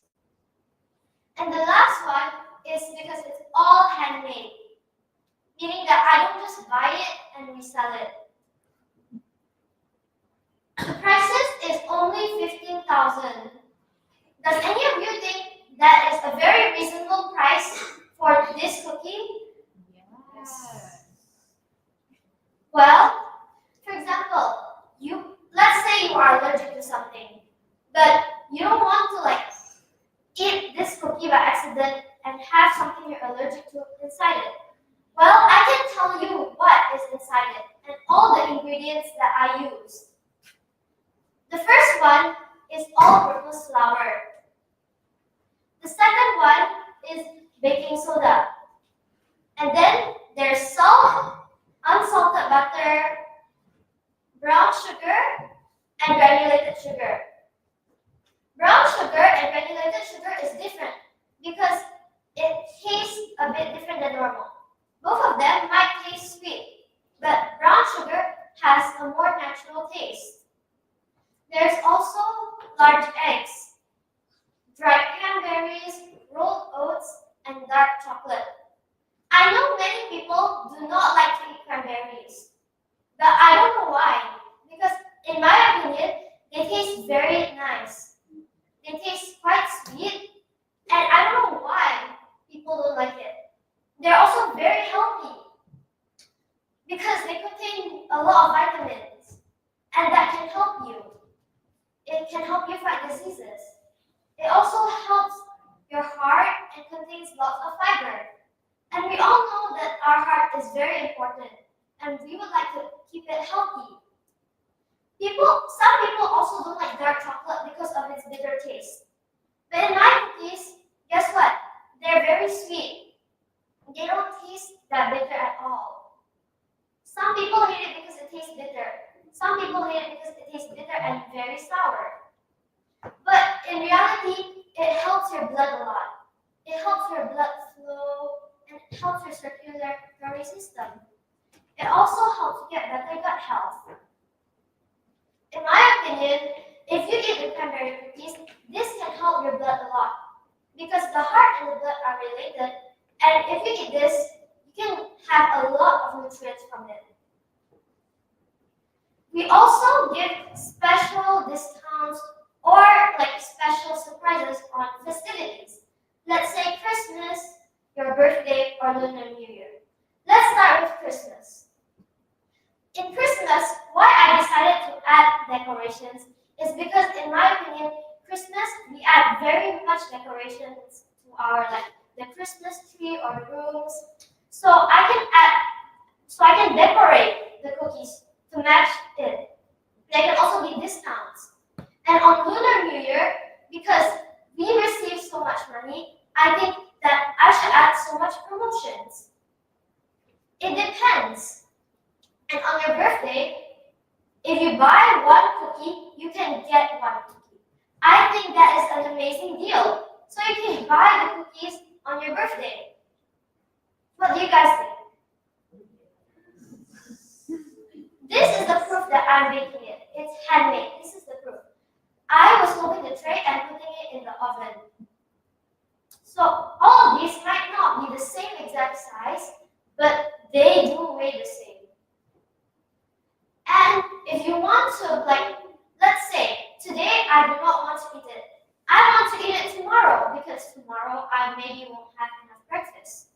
But you have to reheat it first because maybe if you have a wiggling teeth, or maybe you use braces, they can taste quite hard. So if you reheat it, it can make it warm and it can melt the chocolate. It will taste so much better. And if you, in breakfast, you don't really like the taste or the sour taste of cranberries, you can mix it with fruits. Or you can mix it with other stuff, your preferences. And then, now, only for today, I think, because if you do the math, buying 4 will be 60,000. Let's see. So, I decided to make it 50,000. So, only for today, if you buy it, you can save 10,000. There are also other deals. Like, let's say you buy 10 cookies, you get 1 free cookie. Does that also apply to buying 20? Yes, you get 2 free cookies. It goes on and on. And I think because Sunday is a very nice day, and Sunday is the only day that most of us would have free time, on Sundays, the cookies are only 14,000. What a great deal, you might think. I also shared these cookies with all my friends and all my classmates. They say it tastes very nice. And I also like to eat it with my family because we normally don't really like the heavy meals for breakfast. What other people say is that it's a good choice if you're on a healthy diet. And we all know why now. Does anyone want to buy one? Yes. But before you make your decision, who wants a free cookie can raise your hand and I will give it. There are only 10 of these.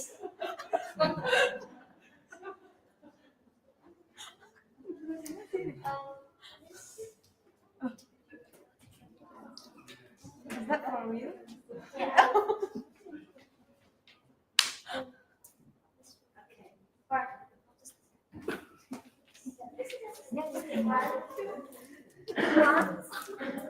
Is there anyone else? If yes, you can come up and take them. Come on, I know we don't have much time. Go to MC. Go and see the free go right now. Free.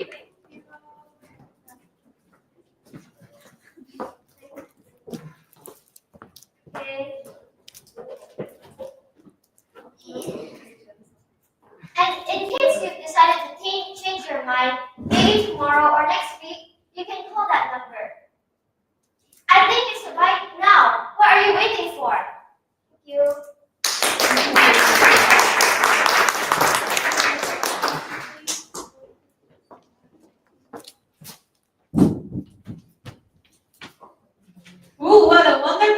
gift. Thank you for your cookies, Giovanna. Excellent! Now we would like to invite one of our judges here to give feedback, also comments. Let us welcome our judge, Sir Matt.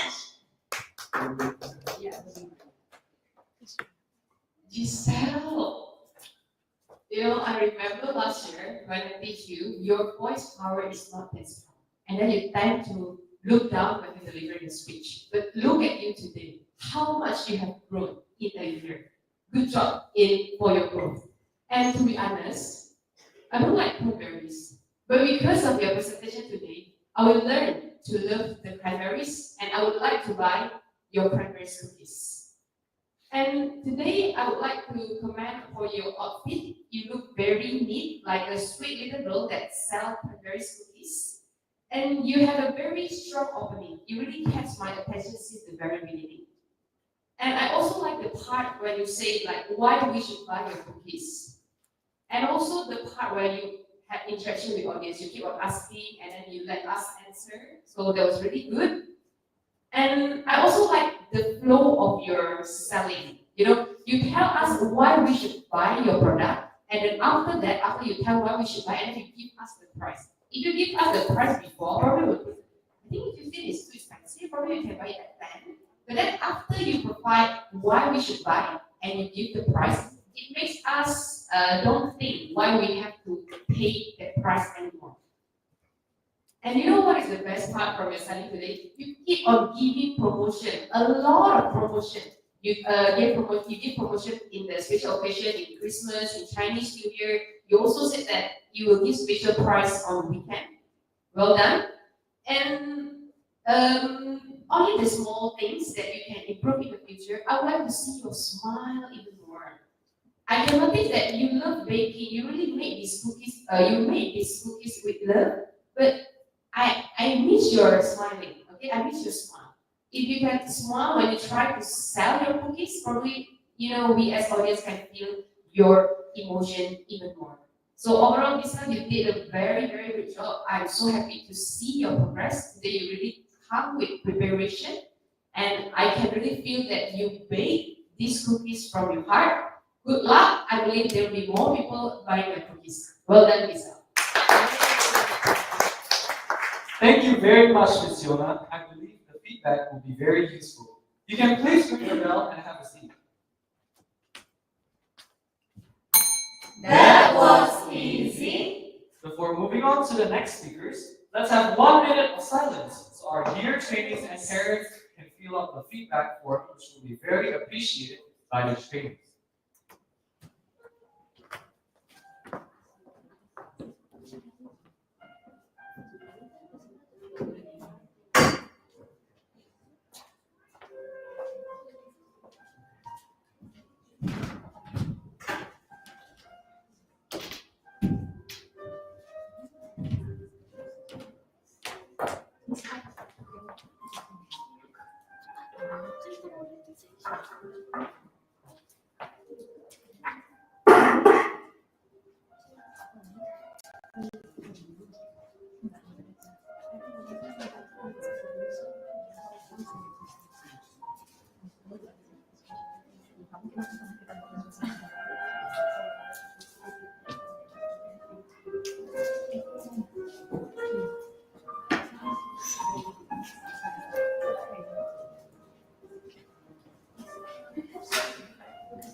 Now, this speaker will moderate one speaker.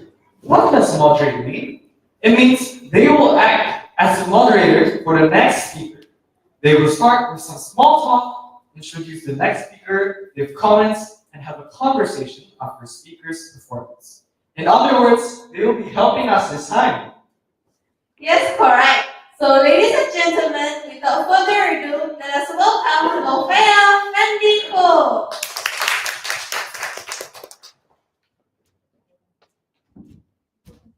Lovea Vendico, your time is 10 to 15 minutes. The stage is yours. Good luck.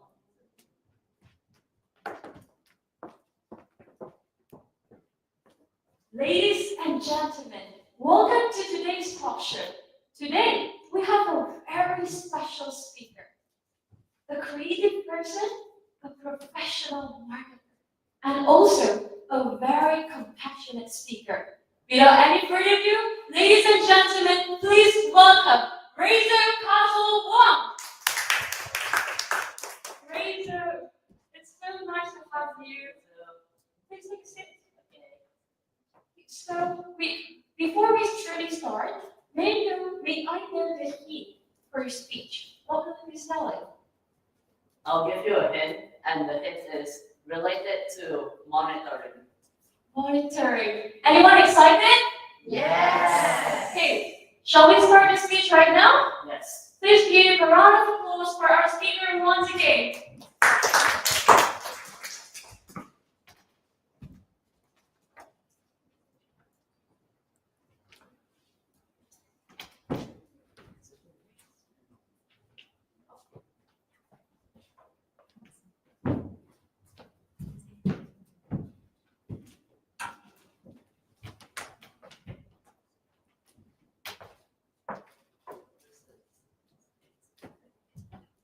Imagine you're walking on your way home and you finally arrive home.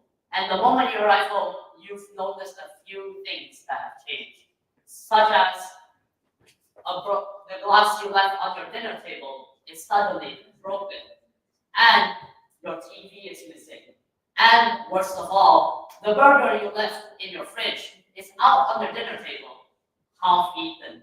Truly a terrible thing. But what does this mean? Well, my friend, it means that you have been robbed.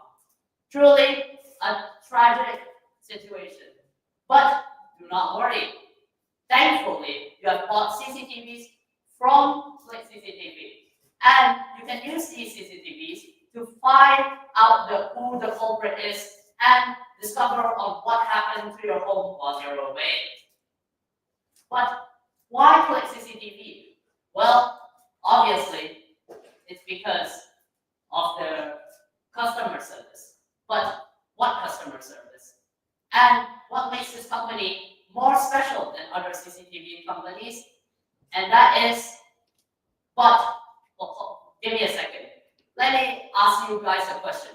Do any of you guys know how to place CCTVs? No? Well, don't worry, because Click CCTV can help you with placing CCTVs. After all, our motto is give the best service to all customers. And if you don't understand what do I mean by calling the workers to place the CCTVs, basically, since most of us do not know how to place CCTVs, we'll simply call this number over here to place the CCTVs for us. Do note that work hours is only open from 8 a.m. to 5 p.m. But on Saturday, it is 8:30 a.m. to 2 p.m. Now that Click CCTV is selling 3 types of CCTVs, which are wireless, IP cam, and analog. We'll start with the most interesting one, which is wireless, this fellow over here. Now, allow me to demonstrate on what he does. One of the things that he does is two-way talk. If you don't understand what two-way talk is, basically, the moment you get the CCTV, the first thing that you need to do is download an app. In this case, the app is called EasyViz, and let's say I download the app.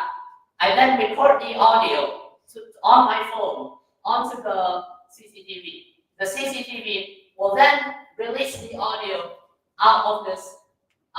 Basically, it will release the audio from my phone through the CCTV, and then it will release it.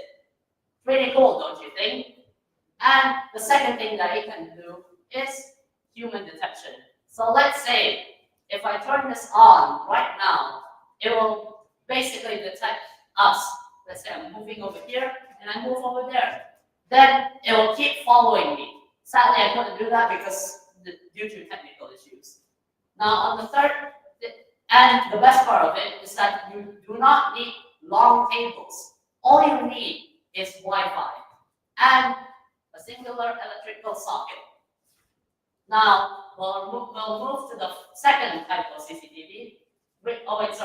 Well, the price of the wireless CCTV costs 550,000 rupiah. It might be pricey, but don't worry, we'll talk about the promos later. Now, the second type of CCTV is IP cam. IP cam is an interesting CCTV because you can view it on 4K resolution. That's the same quality as a movie theater. And the best part of it is that you can view it in real time. Basically, there won't be any lags or delayed footage. Now, the second thing that it can do is that you can monitor it from far away with a special app.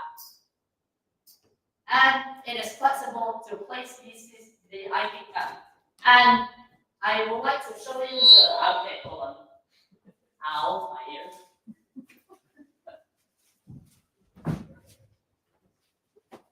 This, my friend, is an IP cam. But you might be wondering, what makes it different? Obviously, it's because of the shape. But this one is different. It's because you can only use this one for outside. Well, that version is used for indoor. Basically, indoor, outdoor. But why are there two types? Well, as you all know, CCTVs are very fragile to water and dust. Well, but this bad boy over here is special. It can handle water damages. Let's say it's outside, raining, cold. If you put this kind of CCTV outside, it will obviously break. But this one, it doesn't. And the price we're selling for the IP cam is 640,000 rupiah. Now we'll move on to the third type of CCTV that we're selling is analog.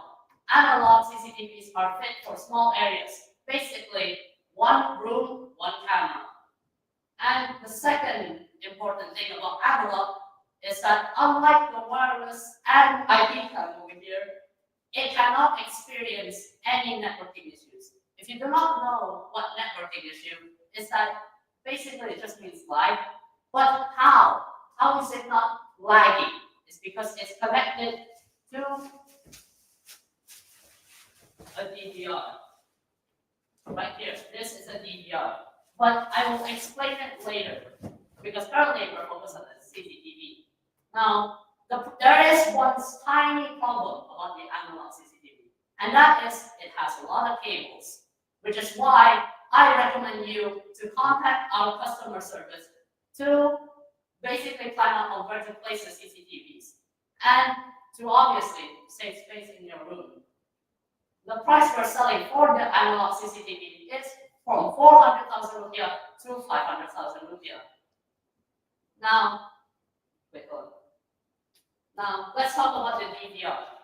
The DVR over here has three types, which is 4 channel, 8 channel, and 16 channel. If you might be wondering, what is this guy talking about? What does he mean by 4 channel, 8 channel, 12 channel? Well, basically, you see that wiring over there from the analog CCTV? That's basically, that is used to connect cables. And those cables will connect to this DVR. You then connect the DVR cables to the TV. Basically, you can view your CCTV footage from the TV using the DVR. But why are there different types?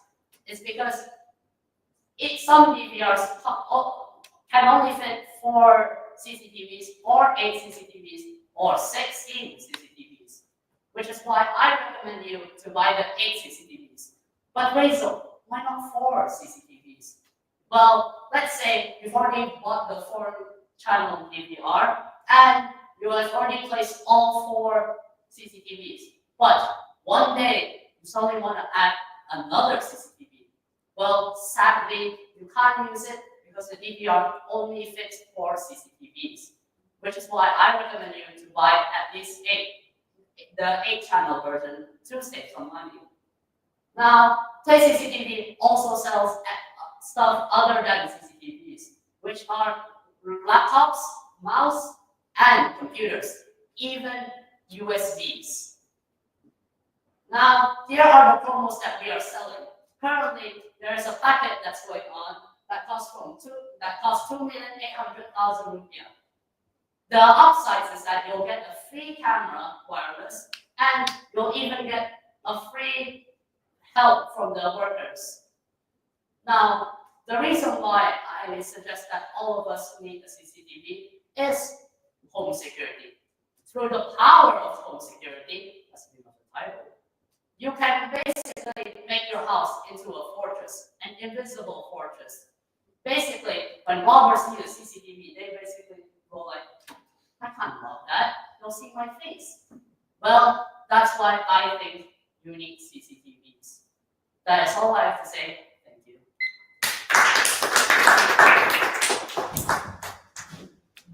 Razor, it is so amazing today. That was such a breathtaking speech. Thank you, Olivia. After listening to your speech, I was so eager to buy your new product. Thank you. So I'll contact you very soon. Yay. And for anyone, you guys can contact him very soon too, in order to order the CCTV. So since we're going to open a Q&A session for the audiences here to ask several questions regarding the topic. So anyone wants to ask a question? Anyone? I'm heartbroken. Okay, Yay! Okay.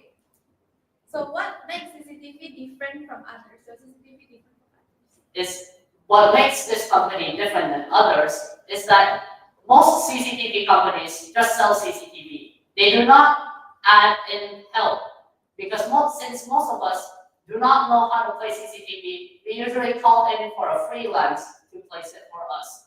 But for Play CCTV, you can order the CCTVs and you can order the placement. That's what makes us different. Also, because of our amazing customer service. Okay, so Julia, let me conclude it for you. So what makes it different is basically they provide the good customer service and they also install it for you. So that's the answer. And I actually have more questions for you. So how do you think this CCTV helps the homeowners in order to improve their security? Without CCTVs, most of us wouldn't know what's happening. Let's say we leave this room all alone, and then suddenly tomorrow it's in a mess.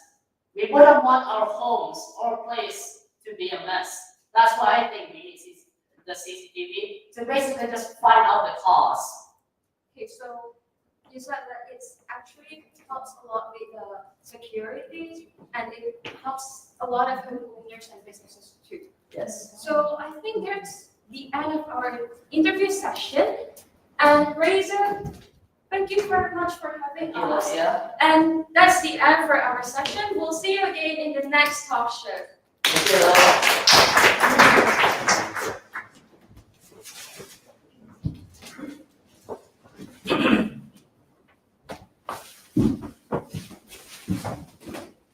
Wow, I love the session you led, Olivia. And that was a wonderful speech by Rachel. I can't wait what the judges will say from your performance, guys. So, without further ado, we would like Sir Mash to give feedback for Olivia and Rachel. Please give a round of applause for Sir Mash. Thank you, Mercedes. Now I want to go one by one first, okay? Let me go to Razor first before Novena, right? Razor, I think this presentation showcased your fluidity as a speaker and also your true character as a speaker. You love to have a comical features of your speech, right? That's explained in terms of the slides just now, where you draw hand-drawn stickman to simulate robbery. Yeah? And I love the way you put the narratives behind it. And I think this is one of the greatest highlight or the wow moment of the session, where you attracted the audience attention directly. Now, in terms of this challenge in the real stage is for you to sell your things, sell any product. And I think you successfully did that. You explained in details what are your products and what are the prices, what are the promotions. You explained that really well. Now, the challenge would be is to make it shorter. You know why? Because just now it was longer than expected, right? I know you have planned it within 8 minutes or so, but ended up just now I saw it was a bit over 10 minutes. That's because you added things in the middle of your plan, in the middle of your explanation. Let's say going forward, if you are going to present something like this, it's better for you to stick with your plan because sometimes the additional information can stray away from the main selling point of your products. Okay, so stick with what you have and explain it directly. And if, let's say, you want to explain the feature, I love how you brought up all the props, and that makes us very can imagine what are the products and how to use it, right? Now, is this the best way to showcase a product? Perhaps not. You can also show a video of your business, then install it in the actual customers. So here is our service, and this is what we do. This is what we say as best customer service. So show rather than tell. So that is one of the feedback also. All right. Now, I think the whole presentation was a successful presentation, and I loved it so much. Okay, just additional refinement would make it perfect. Thank you, Lisa. Love it. In the beginning, when you started to introduce Razor, the dedication, the edification that you gave to Razor was marvelous, in my opinion. You came in with power, you came in with authority, and directly we can feel that you command the stage. That is how an MC or moderator should look like. If I can add to that opening, although you have been introduced by the MC, it's sometimes in the event, it's nice also to add a personal touch for you to introduce yourself, to show your character. How do you want to be portrayed as the moderator? Because the portrayal from the MC, the description from the MC, sometimes is not accurate as your style as the moderator. So make use of the opening session to show your style, okay, and introduce your name. Of perhaps just now you were introduced by the lobby, you can say your nickname as well in the beginning. Okay. Now, after the speech was concluded by Rezo, I felt the Q&A session was a bit too short. And then it was not showcasing enough your ability to moderate. For example, just now, in the first moment you sat down, you asked from the audience, any question? In my opinion, in my own preference, if let's say we are becoming the moderator, the first question should not come from audience. It should come from the moderators. Because by that, you showcase that you listen to the speaker and you are able to dissect what have been discussed by the speaker. And that is the ability of the moderator. Okay? So, in my opinion, in this part, you can do better. All right? So, if, let's say, you would like, I would challenge you to rethink this in your next stage. Okay? Why? Because being a moderator is not an easy task. You have done a great job in the opening already. It's just that the ending was a bit too short. Okay? Thank you so much, Professor. Well done as well for attempting the real stage today as a moderator. Because you have chosen the difficult pathway rather than the easier one. You chose moderator rather than the presenter, right? So I applaud your courage on that. Thank you so much. Thank you so much, Sir Matt. I believe the feedback will be very useful. Now, you guys can please sit that down and ring the bell. That was easy. That was easy. Before moving on to the next speakers, let's have 2 minutes of silence so feedback forums will be very appreciated by the trainers. 1 minute for Lovea's performance and 1 minute for Razor.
And now we are going to call back our Lieutenant General to go to the stage to receive feedback, also comments from the judges. Let us welcome Lieutenant General Cedric.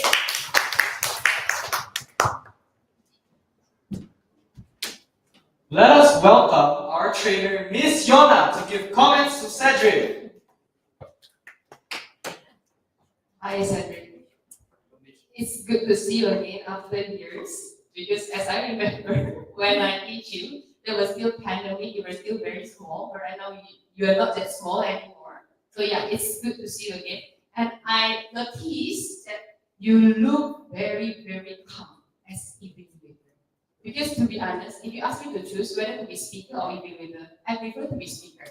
Because by being a speaker, we can prepare from home. While when we become evaluator, we cannot prepare, we have to give the evaluation on the spot. But just now, you look very calm. When you are about to evaluate your first speaker, you even you ask the microphone from the MCs, and you are the one that shake hand with the MCs. That shows that you are very, very calm. And another great thing that you already have is you didn't use notes at all, which means you really rely on your memory to evaluate. I think that was really, really great. And I also love how you still give a strong conclusion in the end after you state all your statements and show the example, which is very, very good. You still conclude in the end. However, there are only some parts that I think if you pay attention on that will make your evaluation even stronger. I noticed that you tend to look down when you evaluate. Okay? I think it would be so much better if you give eye contact to the speaker that you evaluate so that they can feel what you want to share even more. And when you evaluate the first speaker just now, I forget who was the speaker. But when you evaluate the first speaker just now, you say in conclusion for 3 times. I think it was supposed to be 1 time only, right? Because we are about to conclude, so that is our final statement. That's right. So in conclusion, it's good to see you again after a long time. I love how the way you are very calm, you didn't use notes at all, how you give conclusion and examples to the speakers. In the future, try to give a stronger eye contact to the speaker and aware of the words that you say. Okay? Good job, Cedric. Well done. Thank you very much, Miss Yona, for your feedback. Can I add something for a second? Yes. Cedric, I think just now when I witnessed your evaluation, it also give me the impression that you have grown as a person, not just as a speaker. You know why? Because when you explain what the others doing greatly, that shows you have a certain level of empathy already. And then when you see someone making a bit of flaws or incorrect moves, you did not say that as if they have made a mistake. You're aware that they have done that because they are just, this is probably their first experience or so on and so forth. I think that part showcased that you have matured as a person, and that is the quality that we want to see. That's why there is a challenge on a lieutenant general or to the general level. It's evaluation. Because as a general going on, you need to be able to aware of what is happening. Because now it's not just about content, it's not just about delivery, it's about context. And I think you have done that really well in terms of your evaluation. Be sure of something that I want to say to you is when giving evaluations, there is no perfect or the most correct way. There is always room for interpretation. Just now, when you suggested wavy hands, do you remember? Wavy hands is also something that you feel that it is good for this person. It's okay. Yeah? Say it in your own way and say and convince people on that. Because why? We used to say in class that snappy hand gesture is better rather than this. But when you point out that, hey, probably for you it works if you have a more, you move your wrist. That's personal touch. That's personal preference. Now, I just want you to remember when you say things like that, you just made it clear that it was my preference. It was my own opinion, not representing others' opinion. So that the speakers can take it or leave it. Okay, so that's the part where if you're unsure whether this is the best way or not, just state it as a personal feedback. All right, well done. Proud of you. Thank you so much, and Miss Yona, for your feedback. I believe the feedback will be very useful. Now you can please ring the bell and have a seat. That was easy. Before moving on to our next speaker, let's have 1 minute so our dear trainees and parents can fill out the feedback form, which will be very appreciated by the trainees.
One of the most important steps of studying is reading. Now, a trainee from class of 12 who believes that books are more than just pages, more with words, will deliver a speech about the benefit of reading. Let us welcome Emma Valerie Pang.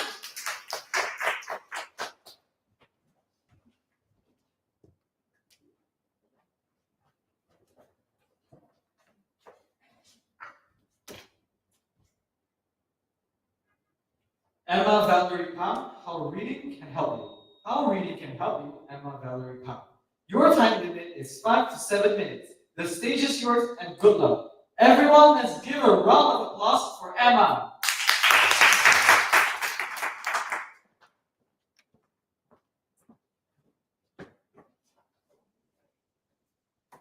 Like many children, I have a lot of hobbies. Your hobbies may be like playing games or doing sports, but my hobby is reading. Most people think that reading is boring and they will only do it at school, and once they graduate, they won't do it again.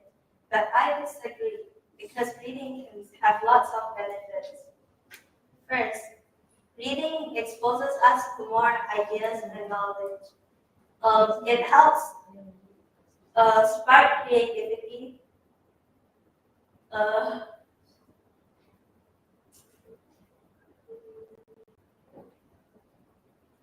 uh, and gives us uh, more knowledge. Second, reading can help improve our analytical skills, especially when the book is quite complicated. It challenges you to analyze the information given and help form your own opinions. Reading can also help form compassion and empathy because you can relate to the characters and understand them. Third, reading can help improve your memory. Reading, uh, reading requires you to remember the characters, the plot, and the stories, so that and you have to focus, or else you will not understand what is going on with the story. Reading is said to can slow down things like dementia, which is like forgetting stuff, and Alzheimer's, which is the most common cause for dementia. Reading can also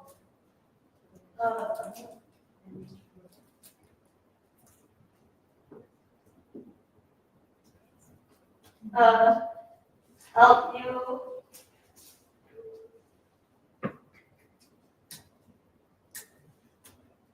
with many things like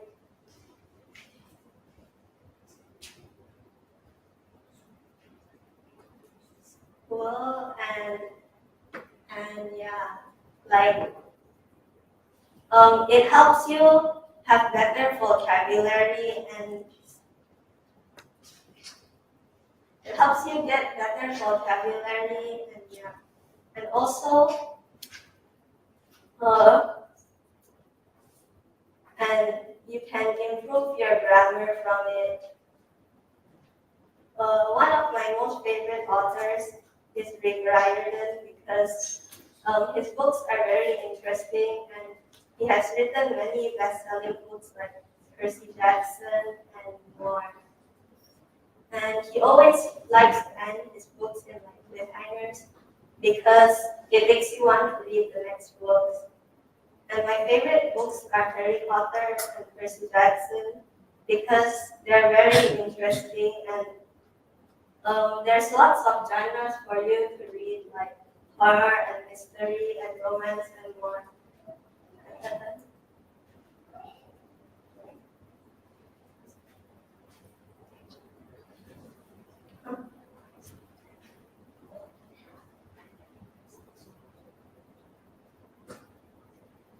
And reading can also help you have a better sleep schedule because it is a very relaxing activity and it can help you sleep better and it can give you a more restful night. So,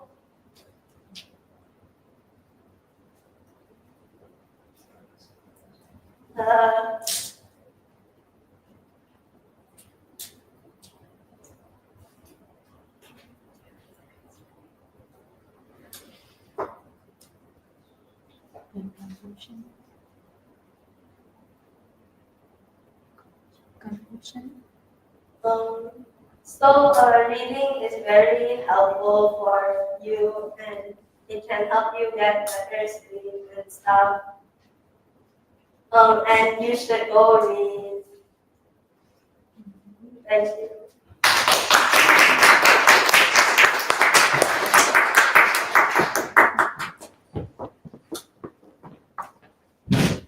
Thank you so much, Emma, for your wonderful speech. Now we would like to invite one of our judges here to give her feedback. Let us welcome Miss Yona. Emma, you know what is the most beautiful part of your speech today? It is your persistence to keep on finishing your speech, although you forgot some part of your speech, and you deserve a round of applause for that.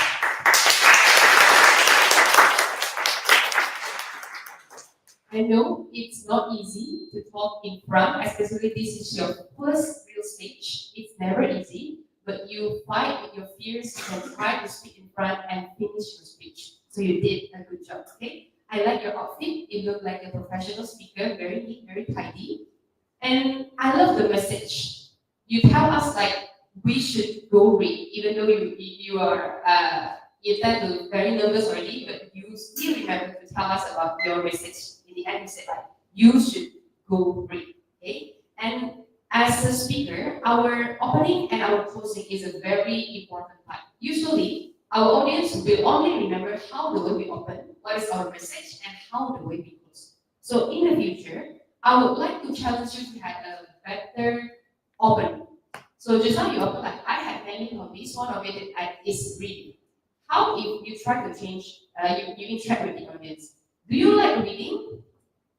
I believe some people don't like reading because they say it is boring, it is that. But I love reading, and I'm going to tell you why you should read even more. Because reading is okay. Try to interact more with the audience instead of you directly open. I have many hobbies. One of it is reading. Okay, and then I noticed that probably because you were too nervous, you tend to pull the cable of the microphone and also your pocket just now. Okay? Next time in the future, try to be more aware of that pulling gesture. Okay? But overall, I really love your performance. You're very brave. You can finish your speech. It's a very beautiful message because not every kid loves to read, but you're one of it that love reading. Good job. And in the future, I challenge you to have a stronger opening and be aware of your hand gesture. Okay? Don't pull any part of the clothes that you're having. Well done, Emma. And I believe you can improve even more. This is still your first speech in private level, and I'm looking forward your real stage insertion. Okay, see you. Thank you very much, Ms. Yona. I believe the feedback will be very useful. You can please ring the bell and have a seat. That was easy. So let's have 1 minute of silence so our dear trainees and parents can fill out the feedback form, which will be very appreciated by the trainees.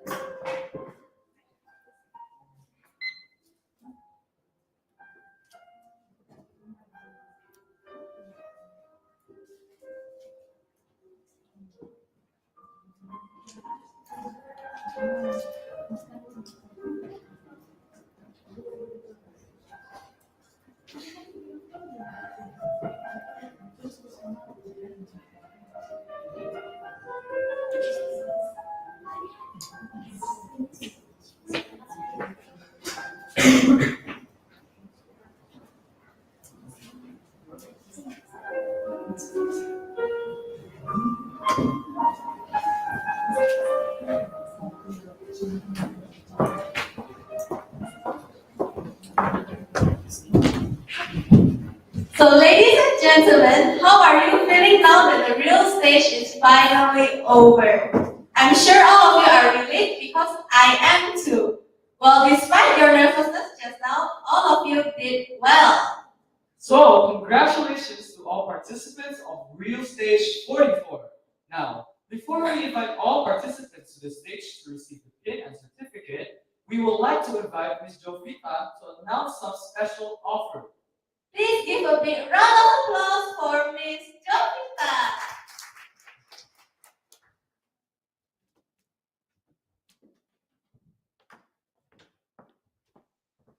Thank you, MC. Oke, selamat sore Papa Mama semuanya. Perkenalkan, nama saya Rika. Saya Customer Relationship Officer dari cabang Superpoint, atau biasa Papa Mama sebut kalau di WhatsApp itu dengan nama Jovita. Jadi hari ini saya yakin bahwasannya papa, mama, dan anak-anak kami semuanya itu berasal dari cabang yang beda-beda. Ada yang dari cabang Superpoint, Tripura, dan juga Super Asli. Jadi Jovita mau mengucapkan banyak terima kasih kepada orang tua kami semua di sini, para juri, tim, dan juga spesial kepada anak-anak kami yang sudah hadir untuk ikut mendukung, mensupport, dan juga menyaksikan penampilan dari anak-anak kita yang sudah melaksanakan real stage hari ini.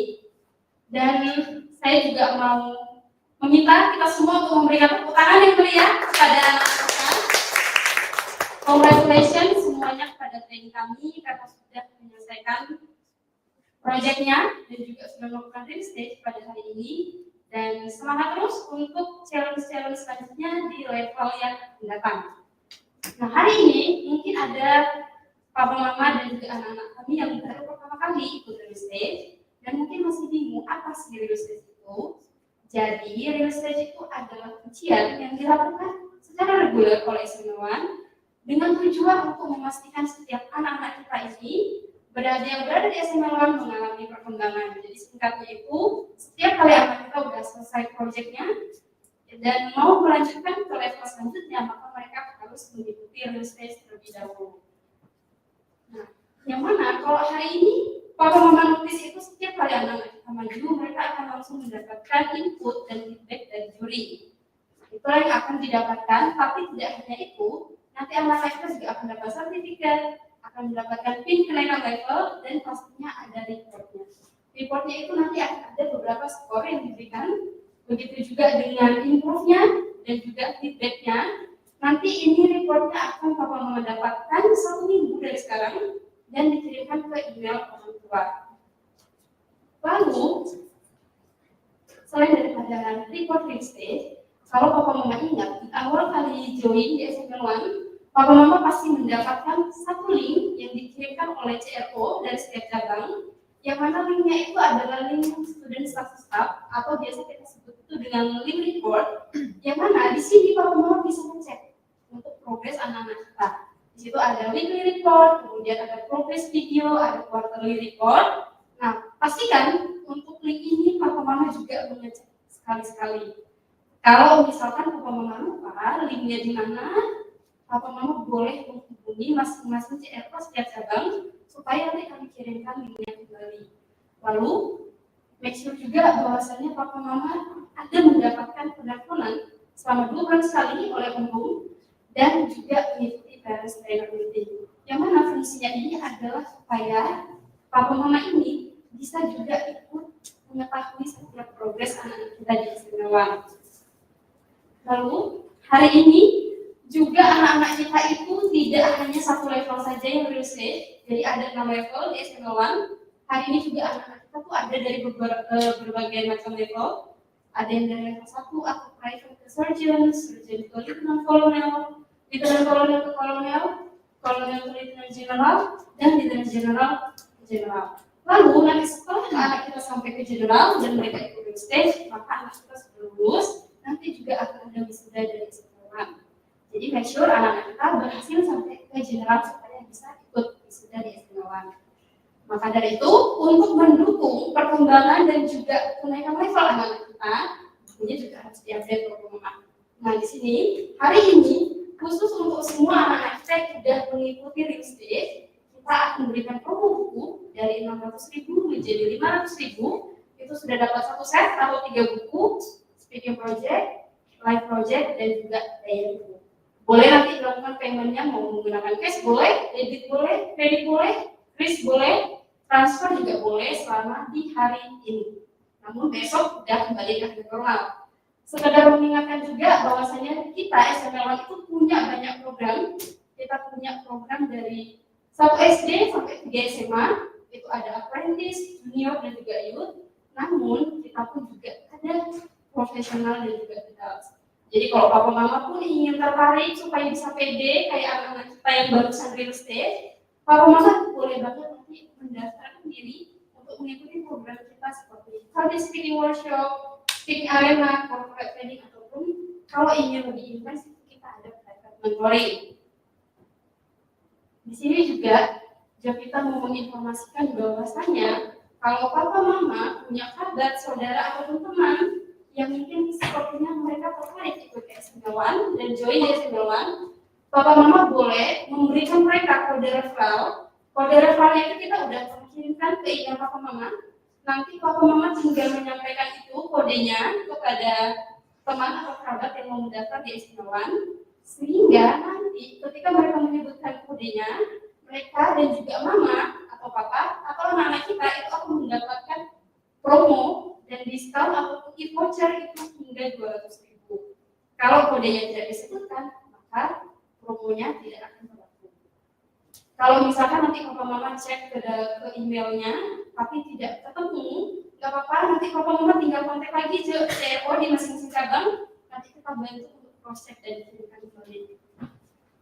Kami juga sangat berterima kasih apabila papa mama punya feedback dan juga punya saran untuk kami semuanya yang hadir di sini. Nanti papa mama boleh berikan feedbacknya itu ke dalam barcode, bisa di scan barcode-nya. Di setiap kali tadi kita ada melaksanakan 1 minute silence, itu boleh di scan barcode-nya. Kemudian kalau misalkan ada terkendala, boleh juga menghubungi langsung CRO masing-masing cabang atau langsung menyampaikannya kepada kami hari ini. Demikian informasi yang bisa saya sampaikan. Terima kasih dan saya kembalikan ke Sesi.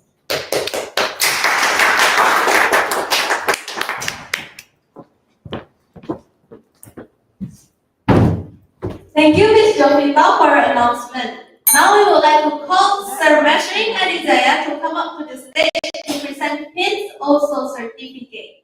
And now we would like to call the participants to come up to the stage, taking turns. If you hear your name being called, please go up to the stage to receive your pin.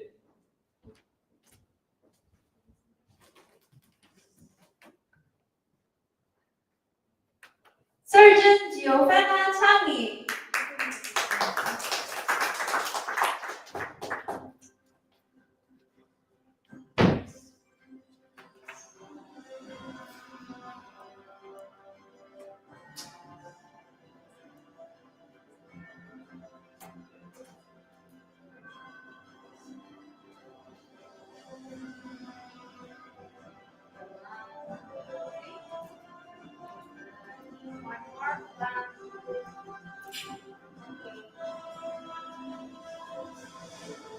Surgeon Nathan Manuel Winanto.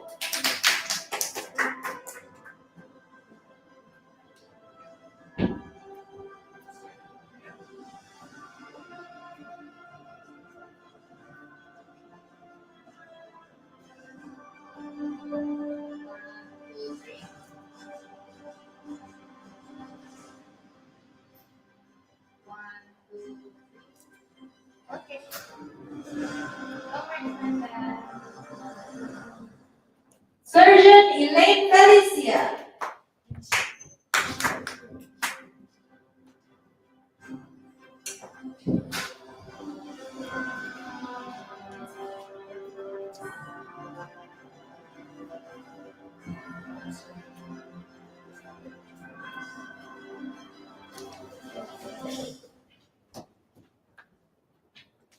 Three, two, one. Okay, one more time. 3, 2, 1.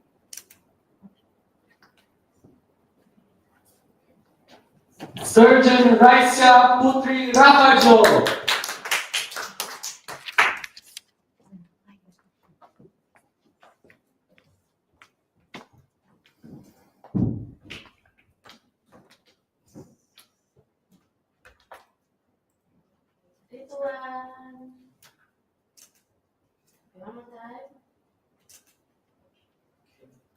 Surgeon Candice Julian Sakiwa.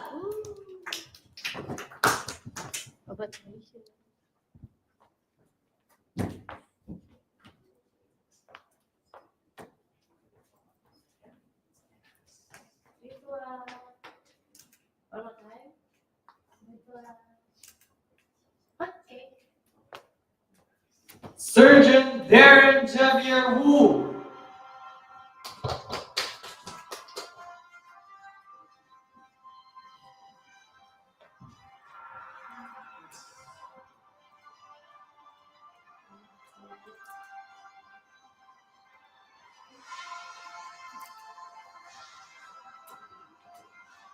Thank you very much, Sir Mash. You may now return to your seat. Now let us welcome Miss Yona to come up to the stage to present his also certificate.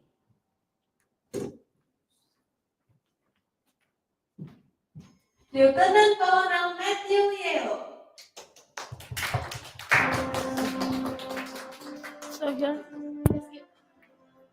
Lieutenant Colonel Livia Fairley.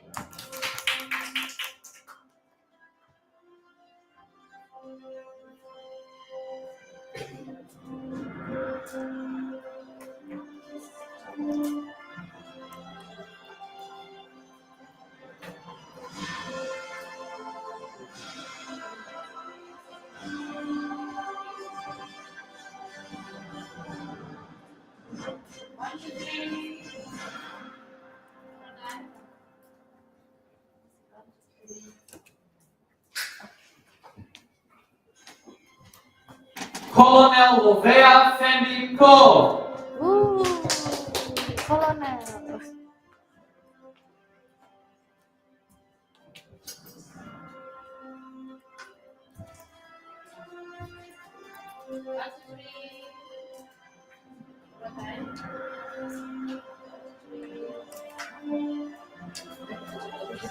Colonel Rachel Kazuo Wong.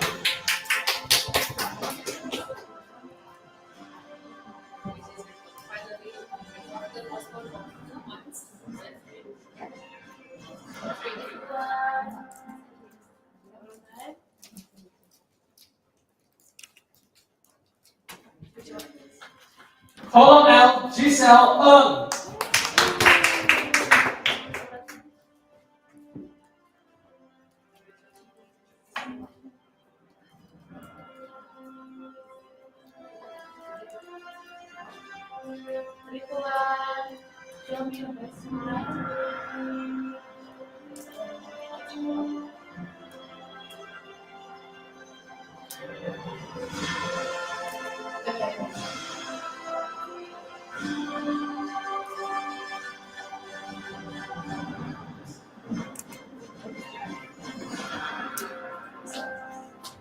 General Cedric Damoniago.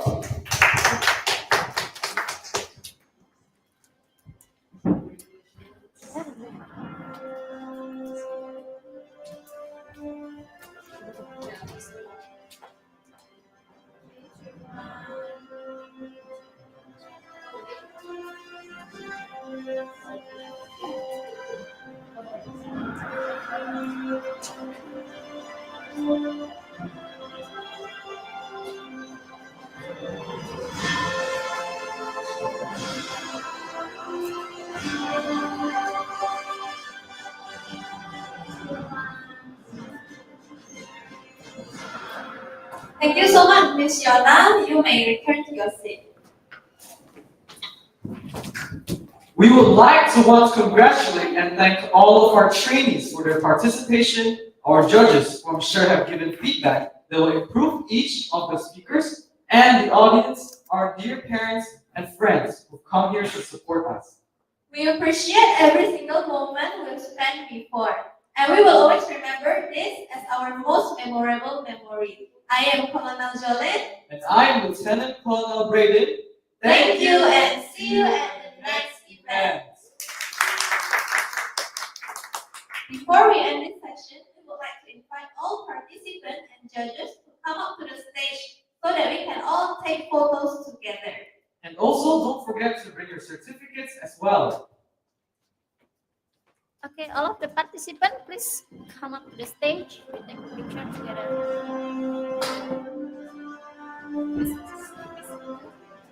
Ay, pala, late mo sudah bisa selesaikan. Misalnya memang banyak.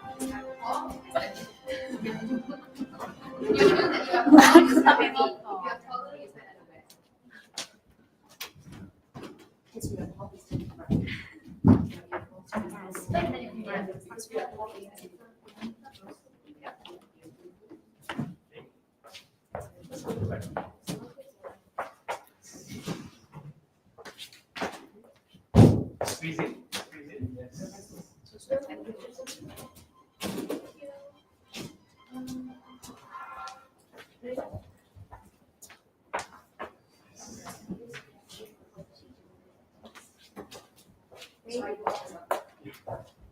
to each other.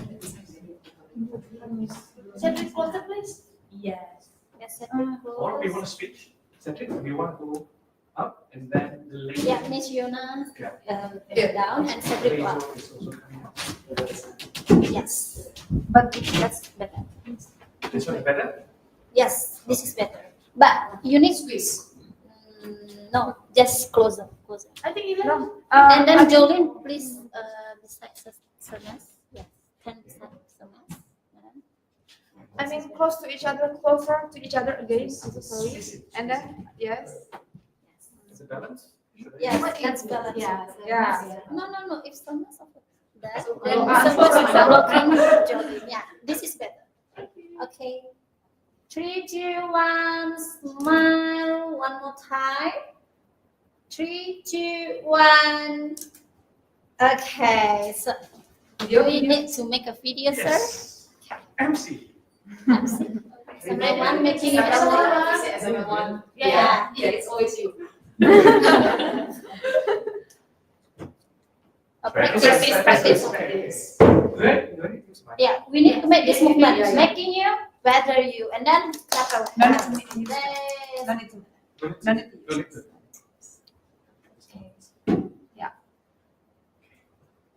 Asana one, making you better you. Okay, this is for practice. Now for the real one. Okay. 3, 2, 1, start. Asana one, making you better you. Okay, thank you everyone. Congratulations.